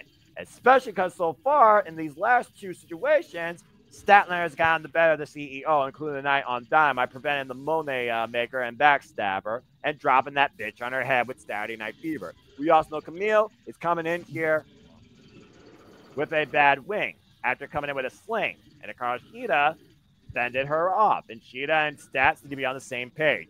Obviously, Shida wants a shot at the TBS Championship, a title that's Ludacris, the ace of AEW, three-time AEW World Champion, but she had her shot against Thursday for that title at All Out and lost because the Katana didn't seal the deal. And since then, there's been a conflict of confidence with that finisher, where she's used Trap Pin and even the Falcon Arrow to get the win. Unable to do that tonight, though, against Chris Statlander, mutual handshake, but there's been that subtle tease and tension where Shida might feel like she needs to go further to remind people exactly why she's the ace of AEW. And I pray to God it's not going in the direction I think it's going in either. But we've also talked about on end how many times Mercedes Moné has been thinking about investing in a couple of twins. And we haven't seen one of those twins for eons. But we've also seen the other in constant singles action. So let's just put it out there. With the fact she still is two-belt Moné, and we know she's going to defend the Strong Women's Championship against Sasuke, please win, at what's the show called? Strong Style Evolved. Thank you. Next month. it is one of those things where I'm like, does she continue? Does she really need to continue being two belts Monet, or have we really ran this course long enough? I also think there's a brick house that needs to fall on this freaking foundation before she gets any more used in the way she's been. There's only so much abuse I think service should take when they shouldn't be taking any of it at all. Just saying. All right, King, I'm putting you on the spot first. What do you got going on here with the TBS Championship? Is Stat once again the face of TBS 1 year when she lost the title 9 above decision? Or does somehow Monet changes everything and still come out the winner? Listen, I know, yeah, like I'm Max Caster. I know nobody likes her because of her ego, and I respect that. I mean, she is who she is. But you can't say without a doubt this woman knows how to wrestle. Let's just put that out there. Like, despite what people would think about her ego and everything like that, the woman still knows how to wrestle. The woman still knows the woman still knows how to put on a good performance. Still, training with Indy Hartwell. Shout out to Indy Wrestling. I look forward to the future. Not only with Indy, but also with Harley Cameron as well. But Mercedes, if Camille shows up, Camille's going to try to find a way to find Mercedes with the win and then get herself ejected. But it's also going to cost some Renegade twins to come back. And that's going to make Monet invest. Well, that's going to have the Renegade twins in Monet's investment that she's kept in her back pocket to give her to basically retain the TBS championship, because she also, Mercedes has also been on her media rounds and even talked about the match, saying, I have a plan for Statlander at Full Gear. And I think this is where the Renegade twins come to the aid of one Monet, and Monet still will change everything and still be TBS championship. Well, TBS champion. Just call it how it is, bro. I mean, yeah, it is 1 year to the day Chris Statlander lost. But also, the momentum of Monet is still flowing in money. And with that money she can use, the money she can use towards them little twins, the Renegade twins. And we still get 2 belts Monet. All right. I mean, it's a fair argument. I mean, it does make me wonder what happens with Stat after this. I mean, does her and Sheeta start a feud? Does Sheeta maybe come in here on behalf of her, impromptu friendly fire with the kendo stick? Does she get upset with Statler maybe getting close like how Sonata was with Taiji? Still can't believe Sonata did that. As long as she don't turn heel and join Monet, I guess turning heel and just remind people I'm the ace and I should have been in this office. I don't know, but I don't know. And part of me feels like that Statlander should actually be going after the World Championship, but there's already a who's who laundry list of people I think that should go after that, including one, Jamie Hayter. I'm a hater. So there's that as well. But it does feel like right now, given this momentum and this level of power and this level of threat in Chris Statlander as a challenger, as to Monet finding a way to outsmart her and win in the end. Again, Eddie Guerrero, Light Sheen and Steel, orderly. Not as bad as the JBL cabinet, but still. But yeah, I think you're onto something here. As much as, again, my heart wants to go with Statlander, my brain says Monet, especially if she's going to go defend her Strong Championship next month against Suzuki from Stardom. If I'm lucky, she loses that title, because I don't think, again, she needs both any longer. I think she at least should lose one by the end of the year. If I'm going to go with Suzuki there, I got to go with Monet here. So Monet retain. Damn it.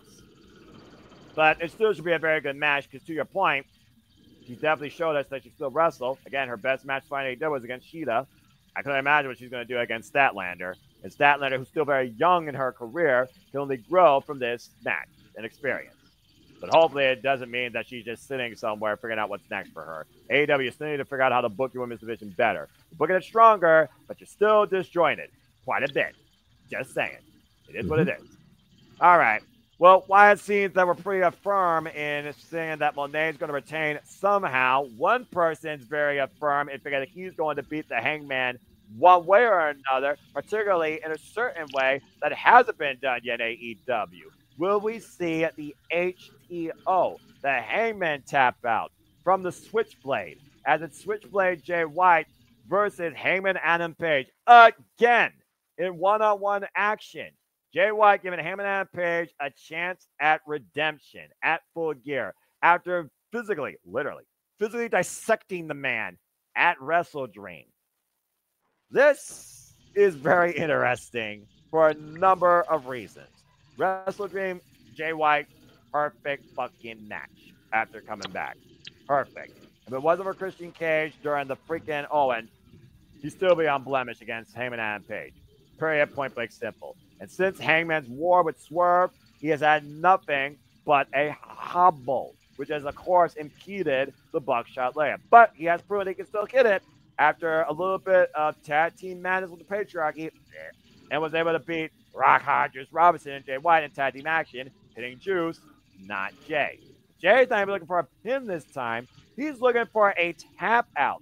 When was the last time we saw Switchblade Jay White win via submission? I don't think he's done that yet in AEW, to my knowledge. No, he has not. Okay, again, this is Bullet Club. This is Bang Bang Gang. This is Switchblade talk. And the man said there's only one left in his way towards going back after what he really wants, the AEW World Championship. Do you think Switchblade Jay White taps out Hangman Adam Page, or 1 year from the damnedest freaking death match we've ever seen in All Elite Wrestling, does Hangman Adam Page find a way to win this time? Let's not forget it's also the 1 year to the day that Jay White lost the AEW World Championship shot against MJF, and MJF retained in the main event. So let's not forget about that neither. Every time Jay White is in this mode and he calls his shot, it's most likely getting done. He's the freaking Nostradamus of this business, because 9 out of 10 times he literally calls the truth. Exactly, and that's why I have a feeling whenever Jay White is in that Nostradamus mode and he's calling his shot, and like you said, 9 out of 10 times it gets done. I mean, let's look at it. Let's see, he headlined Madison Square Garden. Here we go. Grand Slam champion. The real rock and roller. The real belt collector. When Jay White says something like this, it's most likely going to come true. He will get that Hangman tap out. And that's also going to set Hangman on another deranged course than he already is currently. I don't know how. Hangman to be. At this rate, if Jay White does get that HTO, he might go senile. He might go ballistic. He might go to where arson may be a child's play. I kind of want to see that. But in order for that to happen, Jay White gonna get the HTO, because if you want Jay White to be on that road to the AEW World Championship for next year, he's gonna have to do it again, but not by pinfall, by submission. And also, you can't hurt Jay White's momentum this soon in his comeback. Why Hangman Adam Page, he doesn't need to go back after the AEW World Championship. But I do also put it out here like this.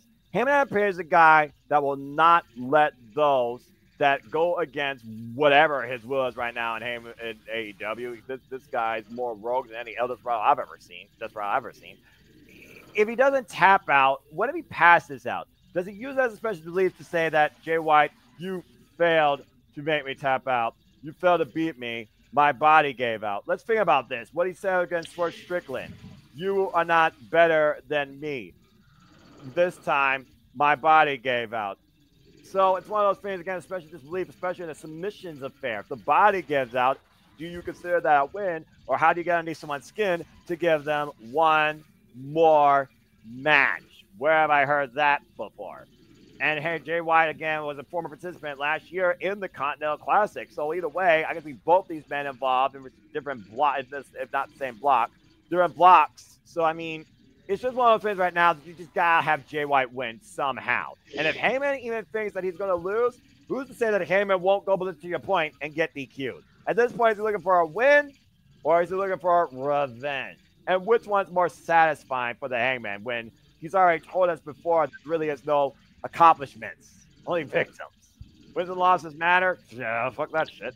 So I think at this point, Jay White is going to be declared the winner. I'm just not sure how Hangman Page is going to look afterwards. But I got to go with Switchblade Jay White. Got to agree with the Switchblade. Sure. Someone tell me, though, again, this is not going to be a pure, methodical match. Like it was a Wrestle Dream? No. It's going to break down the cowboy shit. I'm Definitely. right now. All right, well, considering a breakdown, I'm just going to put it out there. There's a certain individual named, go ahead and say it. Timeless! Toni Storm that put out a unique post saying that she could be done, but I think everyone knows that there always is a sequel to come. And it could come off of this. Because the glamour, Mariah May is finally going to have her Champagne Championship celebration with Mina Shirakawa. Rose Gold together in AEW. But is it forever? Or is it already about to be over? Let's put it out there. The glamour. Mariah May, these two sisters. But of course, AEW is all about Mariah. She is the hell-bent vixen. Sorry, Viva Dan. The woman from hell that makes sure your dreams don't come true. Stardom, a land about dreams. Mina Shirakawa, who is a dreamer. If she doesn't go along with Mariah May, we might see a fallout with her and Mina Shirakawa. Of course, we'll see these two in tag team action on Rampage. And again, I do wonder if Mariah May is aware of Mina tag teaming with Toni Storm and Stardom, just saying. And some people believe that we might have a party crasher to the celebration in timeless fashion, considering there's been a QR code asking where that starlet has been since two-step Charleston in London. With the Mina is coming graphic that was black and white on the left side with the QR code. And again, we also wonder now that the glamour, Mariah May has overcome the trilogy of onslaught, incredible effort by Anna Jay, who will be the next one to oppose her era. Could it be Mina Shirakawa? Could it be a run back of the classic that is right now my women's match of the year, not from Stardom, just saying? Could it be somebody else that comes back from injury, considering where we're at next week for Thanksgiving Eve? And the last time we saw her, Mariah May insulted and embarrassed her in that hometown, Sky Blue. Could it be somebody else we're not even thinking about too? What could Mariah May's dreams be ahead of Wrestle Dynasty? And does it involve Mina Shirakawa? Or is it a fallout waiting to happen? Is Rose Gold together forever? Or do we see a fallout of two sisters altogether? What are you expecting from this, King? I got two of them. Pull that bracket up again. The Women's Cup. Yeah. Who represents Stardom? Oh, that would be Mina Shirakawa amongst so many others. Why do you ask? What does the winner get of? So the winner of the Fatal 4-Way at Dynasty will get to have a match for a chance. You don't think Mina Shirakawa versus Mariah May in 2025 for the AEW Women's World Championship? Think about that for a second. You have your party crasher. That could be either the most predictable, Toni Storm, or it could be the out of the blue Sky Blue. But one thing is going to be for sure. Those two, it's going to have a course. I mean, it's going to have a destination. If somehow Mina is announced for that cup representing Stardom, oh yeah. Mina versus Mariah for the AEW Women's World Championship will possibly bound to happen.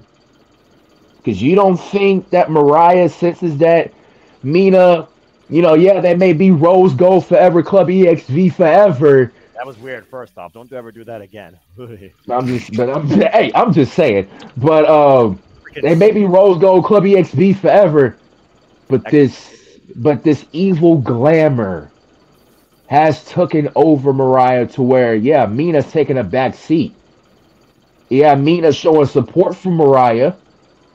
But how do we not know that Mina does not feel of the actions that Mariah has been displaying herself, knowing that she could be next?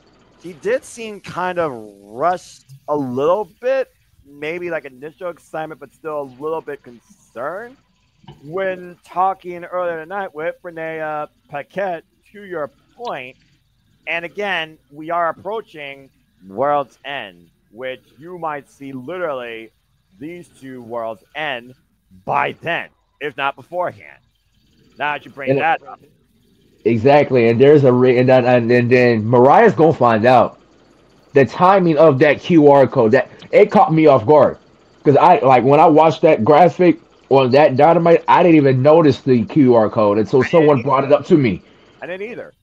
And then when I like played the video back the day after Dynamite, and I caught that little glimpse, I was like, "Oh, Mariah's gonna find out, ain't she? She gonna find out that the whole Tony Mina partnership that happened in Stardom, then that little tag team match, the little tag team action, yeah." Well, So we are going down under, where again she has been all over the world more than Carmen San Diego, but her home turf in color is Australia.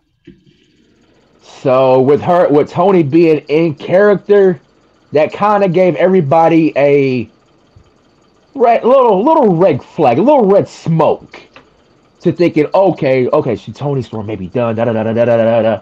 Tony But Storm, when Dominic Rep, you guys are it so freaking cool. exactly, but we all know that was like a little red smoke of, yeah, I'm coming back, and it's most likely with Mina, and then Mariah's gonna find out, and then Mariah is going to betray Mina, and then if Mina somehow is announced for that cup, we could possibly see Mina and Mariah for the AEW Women's World Championship. Possibly, if she's announced.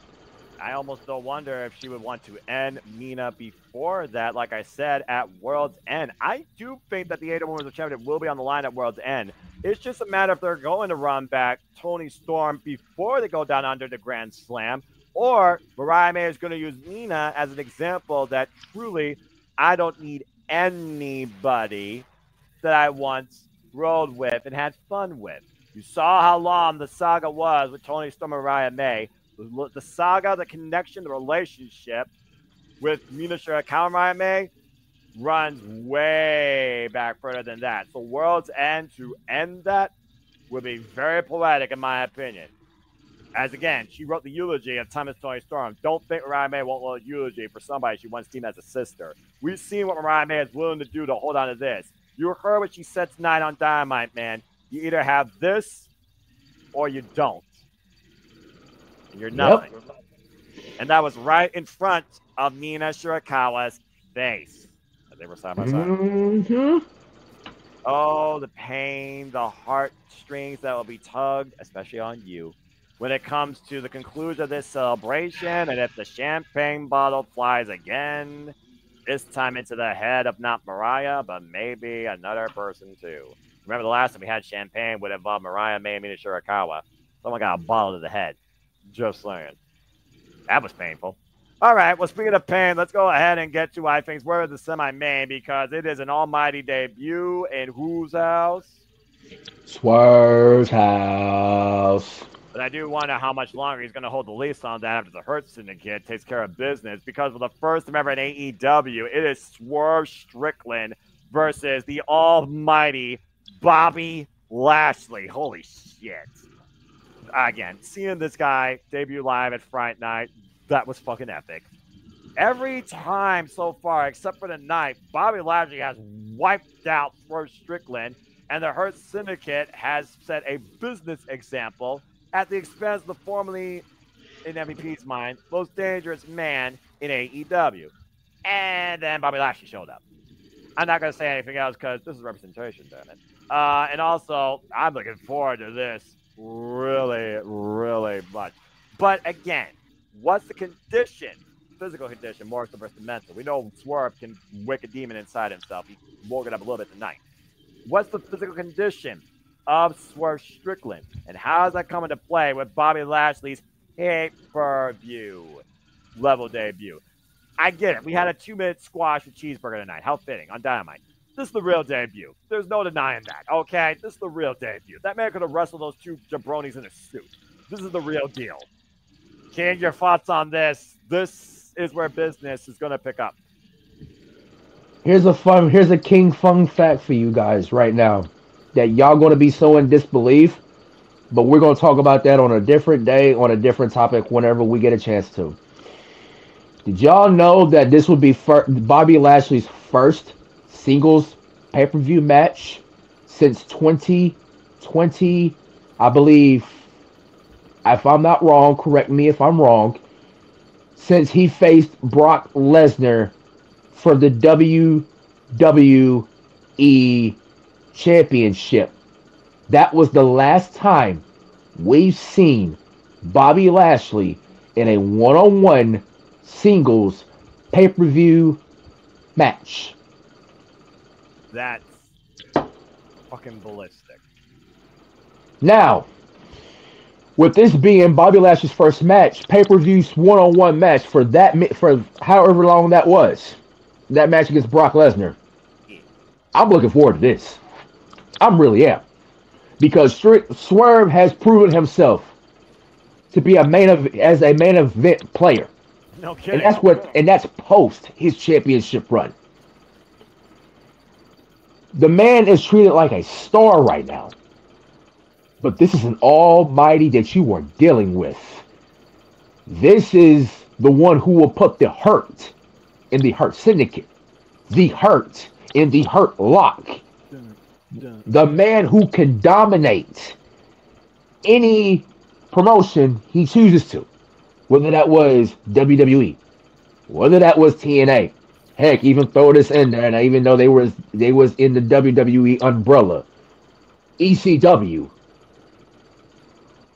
the man can still go. The man can still provide the hurts, and it was about time that Swerve finally got his comeuppance with that steel chain that he so snuck attack with Lashley and the rest of the Hurt Syndicate. Right. And I said it once and I've said it again, and he showed it himself again. Whenever Swerve got that evil maniacal smile, that is whenever he's tapped into as the most dangerous man in AEW. But he's got to understand he's playing a different ball game with Bobby Lashley. Bobby Lashley ain't no joke. Bobby Lashley ain't no slouch. No. He better go in this 10 toes deep.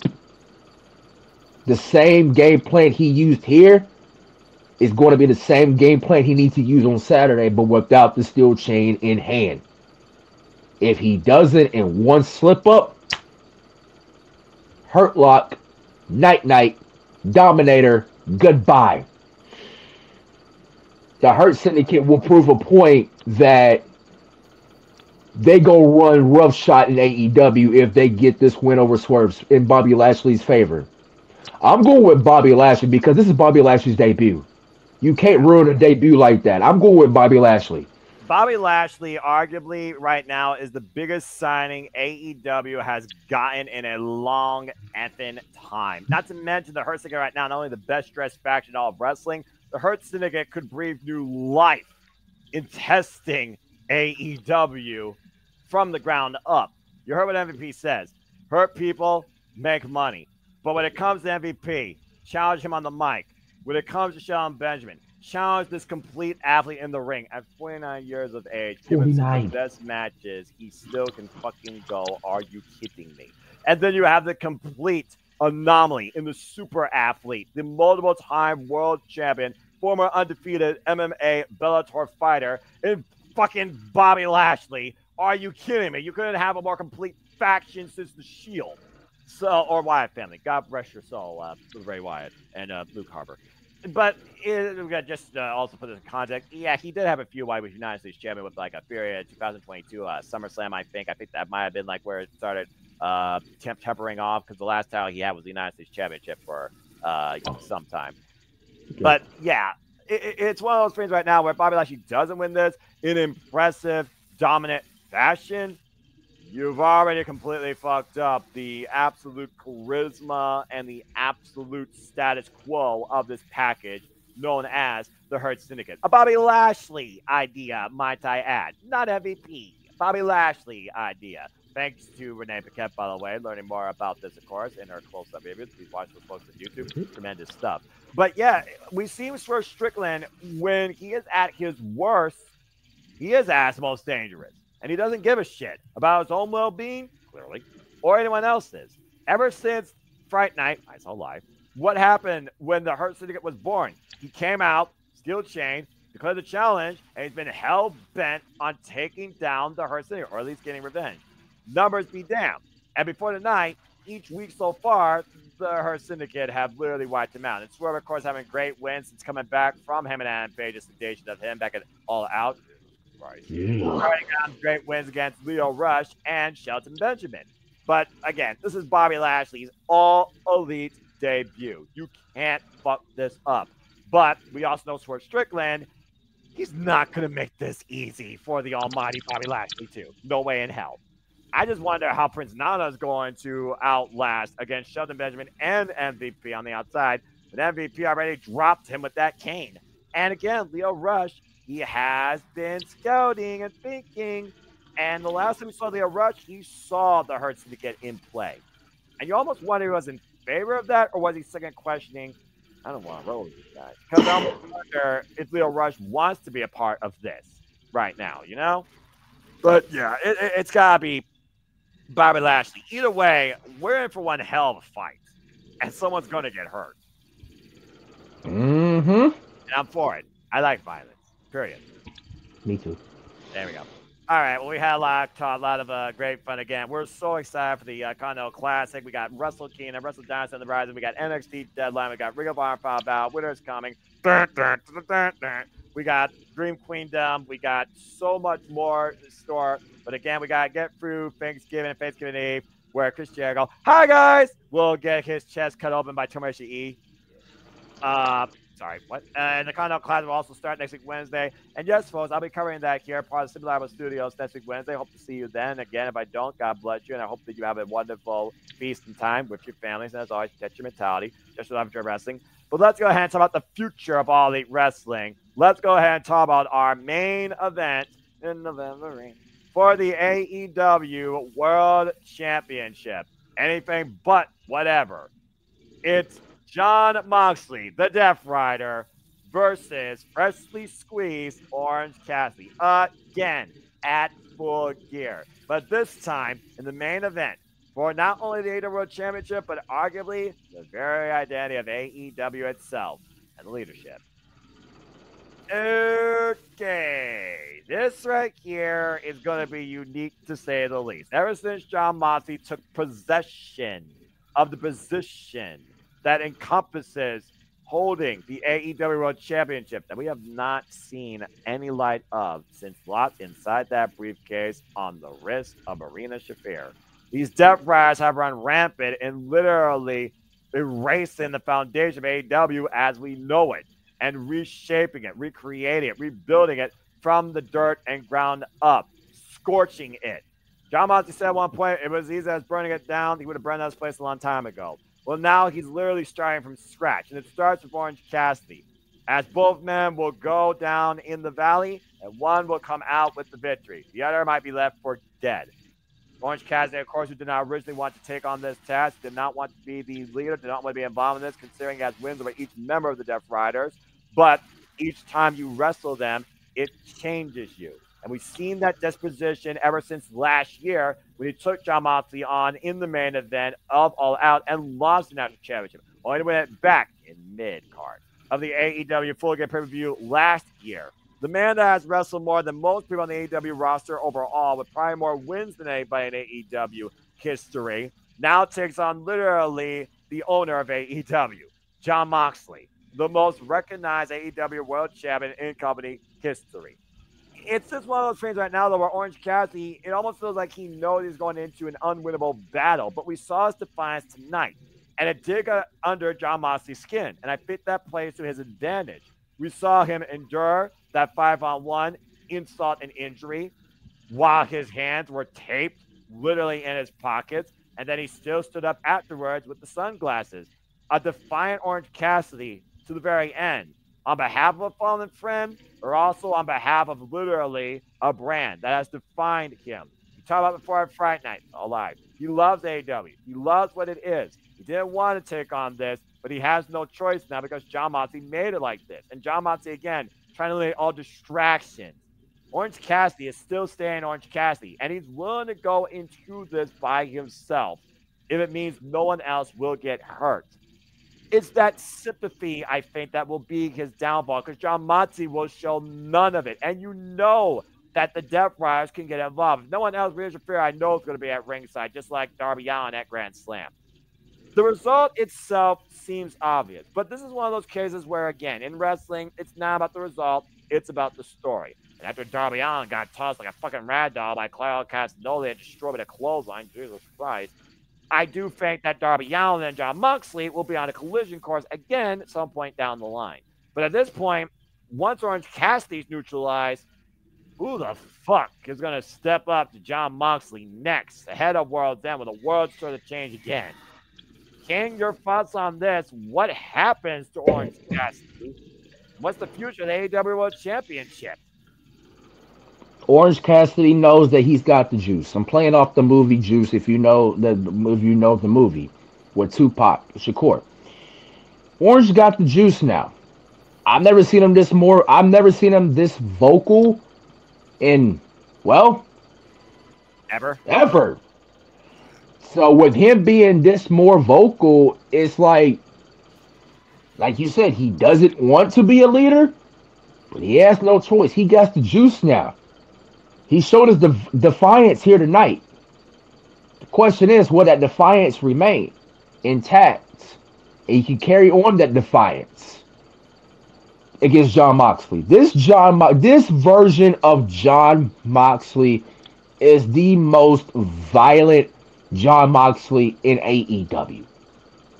Not in New Japan, because we see what he can do in New Japan. I mean, he's the boogeyman of New Japan Pro Wrestling for a reason. He even said it himself.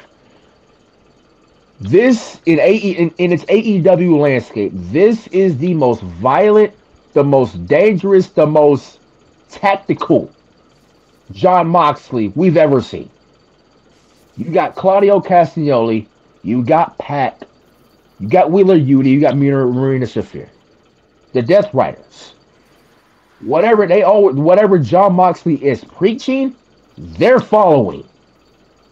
We've seen what has happened in that AEW locker room that has caused uncomfortableness in that locker room when Moxley appears. It's like a dark black cloud hanging over the AEW locker room. But Moxley said it himself in multiple interviews. It has to be done because he doesn't like where AEW has been. But it's and he's going to exactly, and he's going to have to do it in the cost of business. And remember what he said earlier in the year. Keep up. If you can't keep, it's like an adapt to this AEW. It's sink or swim in this AEW landscape when it comes to Jon Moxley's world in this reign of the AEW World Championship. You either swim, you either sink in it, or you swim. We gonna see if Orange Cassidy can sink or swim. What showed tonight is that he can swim, but for how long can he swim? Will he get it done Saturday night? Will that defiance come in play? Will he be that leader and beat Jon Moxley and bring the power back to AEW? Or is Moxley and the Death Riders continue to run roughshod And if that happens in Newark, after what we've seen during this AEW World Championship reign, even before that, still no one is safe. I like Orange Cassidy. I respect the heck out of him. But he's walking into a death note that he's already written for himself with an epitaph in hand. Moxley's going to destroy him. Yeah. Literally. Yeah, I was about to say, how physical can he destroy him versus how mentally he's trying to engage him. He's even talked about before. Maybe he underestimated Orange Cassidy. Maybe he doesn't fully understand Orange Cassidy right now, what he's capable of actually doing if he's willing to step up. We talked about before that John Moxley said he's not afraid to die in that valley. Is anyone else willing to go further than him, where you literally go forth and abandon all hope for anybody that opposes him? And right now with the Death Riders, he pretty much is unopposed in what he believes he wants to do with AEW. But yeah, I gotta agree with you. At this point, it's Orange Cassidy who's willing to take this stand all on his own and die with it. And I think that's going to happen. It's just one of those things right now where, based on this reset, it's literally a reset, it feels like. They're trying to reset AEW as we know it, from its presentation to the ones that lead it to the morale that's trying to guide it. It's just one of those things right now where I think you gotta keep this going, and each one of his promos becomes more and more cryptic towards this greater good that he's serving. The greater good of wrestling, the greater good of AEW, the greater good of the business. You tell me, you define it for me if you choose. You won't be seeing John Moxley in no post-media scrums, I guarantee you. But I also do think you won't be seeing Orange Cassidy either. And I think he's literally going to be dragged out as a broken, fallen carcass, the former shell of himself. And I think that's what John Moxley is trying to prove and oppose at the end of the day. You think this was the guy to lead you? You were wrong. What else are you willing to do to overthrow me and take AEW for you? I think Orange Cassidy is just the first nail in that proverbial coffin, or the first grave that the Death Rider is looking to plot. But I gotta go with John Moxley here. There's no doubt in my mind. It's just a matter of what you do after this. With again, World's End at the year's end, the Continental Classic is going to overshadow that. And right now, that's the only thing that's going to be the focus of, which makes sense. And how do you go in 2025 with John Moxley still in possession of the position and the AEW World Championship? A lot of suspension of disbelief when it comes to that. And Darby Allin, if Darby Allin shows up, I don't know what the hell to say. But, I mean, seriously, the Clark Castanelli had to close on the guy from Switzerland after military free-for-all through the Timekeeper area. I guess Darby Allin could be the next one, but I don't think he's going to win either. But I almost feel like Darby Allin should be the end game because everyone's been waiting so long for Darby Allin to finally win and get that moment. Not to mention, last time we saw Darby Allin and John Moxley for the championship, John Moxley said, you can ride me at any time. But he also said last time they went for the chance for the position, you're not ready. When will Darby Allin actually be ready now that John Moxley's holding it again? So at this point, I don't know what's next, but I do know this. Saturday, Orange Cassidy. It's going to be a hell of a fight. The fight of your life. But John Moxley's going to leave you in that valley to die or you will die. John Moxley retains the AEW World Championship. And I guess that's it. As of course, we prepare for AEW Full Gear. And again, after this, we have the Continental Classic that will start next week. We'll know what that is following Full Gear. I think we definitely should try and go impromptu. If not, Monday night, maybe, before Wednesday night, just to talk about the field, talk about our thoughts on it, talk about, okay, why is this person in here versus not this person? I hope we're a much more dynamic field this year, people that deserve a chance, and also the great performers of last year. But again, we'll have to wait and see. And of course, next week is Thanksgiving. Of course, we have Thanksgiving Eve Dynamite. We know it'll be the Chris Jericho defending the Ring of Honor Championship against Tomohiro Ishii. And the Continental Classic will begin as well. And then we feast and comatose and have plenty of sleep. And then we reconvene as we head into December. Again, we got TNA Turning Point. We got WWE Survivor Series War Games. We got WrestleCade weekend. We got GalaxyCon partnership AEW Collision. We got NXT Deadline. We got TNA Final Resolution. And then the year ends at World's End with culminations of Japanese professional wrestling Stardom, New Japan, and to find the road to the Tokyo Dome across the 2-day event that is Wrestle Kingdom and Wrestle Dynasty with Pro Wrestling Noah and so much more in between, including Marigold, Stardom, and the streaming Netflix era, apparently no longer PG. Yeah, I'll believe when I see it, of WWE. But again, that'll be more of a conversation for another day, as I think we'll leave you now for now, folks, and did you find that just on the 2-hour mark. But again, I cannot fucking wait for these 2 days. Let's freaking go. End this. But I'm definitely full gear as well. So thank you all for tuning in. Again, let us know your predictions, your thoughts, your outlooks on all things rest in the comments down below. And we'll see you next time we Impromptu, as course, too. King, an absolute pleasure. Any closing thoughts and anything you want to plug and promote?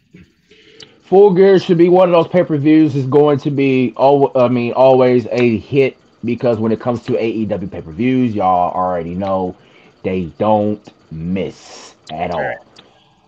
So follow me on, the Twitter. I'm not sure how long I'm going to be on there because Blue Sky, which I will give that out here in just a moment, because Blue Sky has become the alternative to Twitter, and it's more of a calm, relaxing place. Of course, follow me on the Twitter as usual, AMT, Roman numeral 23, number 23, same way with Instagram, but with the dot after the I, and then the 23, the number 23. Also, follow me on Blue Sky. Give Blue Sky a try. The same the same Twitter handle, lowercase, but also this is different. So it's going to be AMT, Roman numeral 23, the number 23, dot bsky dot social. Look into this once my brain is cognitive enough after this every week and to see. It is so much of a calmer space, bro. It really is. You don't got to deal with the toxicity on Twitter. It's much more of a calmer space. Anyway, remember, I protect my mentality, but also I guess it would be a clean slate. So we'll see. I'm all about cleaning and organized and everything. I mean, we'll see what happens. All right, well, good enough. Good stuff, man. And again, folks, thank you for tuning in. I'll be back later this week with the Stipulable Studios. Of course, you can stay tuned for more of that across all the channels. Again, you can follow me if you choose on Twitter and on YouTube, primarily at Fox 1916 for all things wrestling. For I am nothing more but a simple man and a lifelong fan. Hours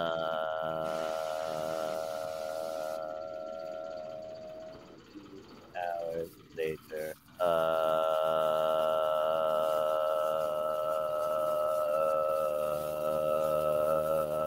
Professional wrestling, damn it!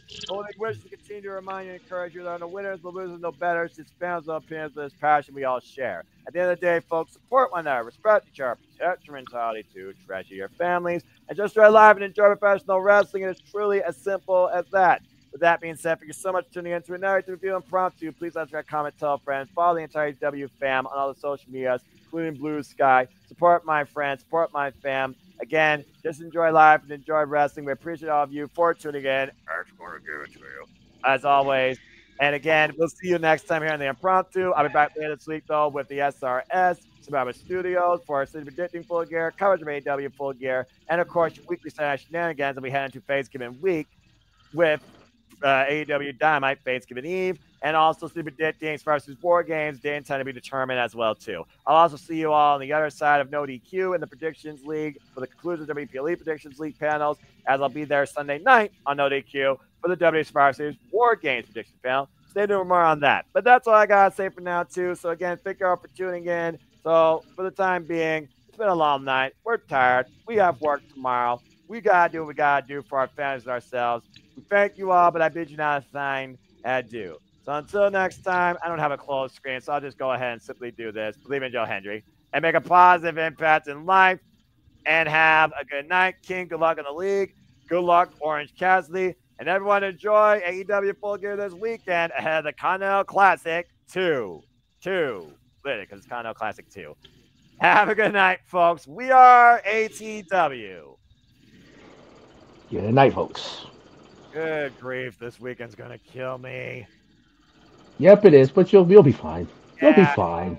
I suppose I'm insane in the membrane. What else is new about me? I look at all things wrestling. Also, Chelsea Green again for the win. Oh Lord have mercy. I stand by it.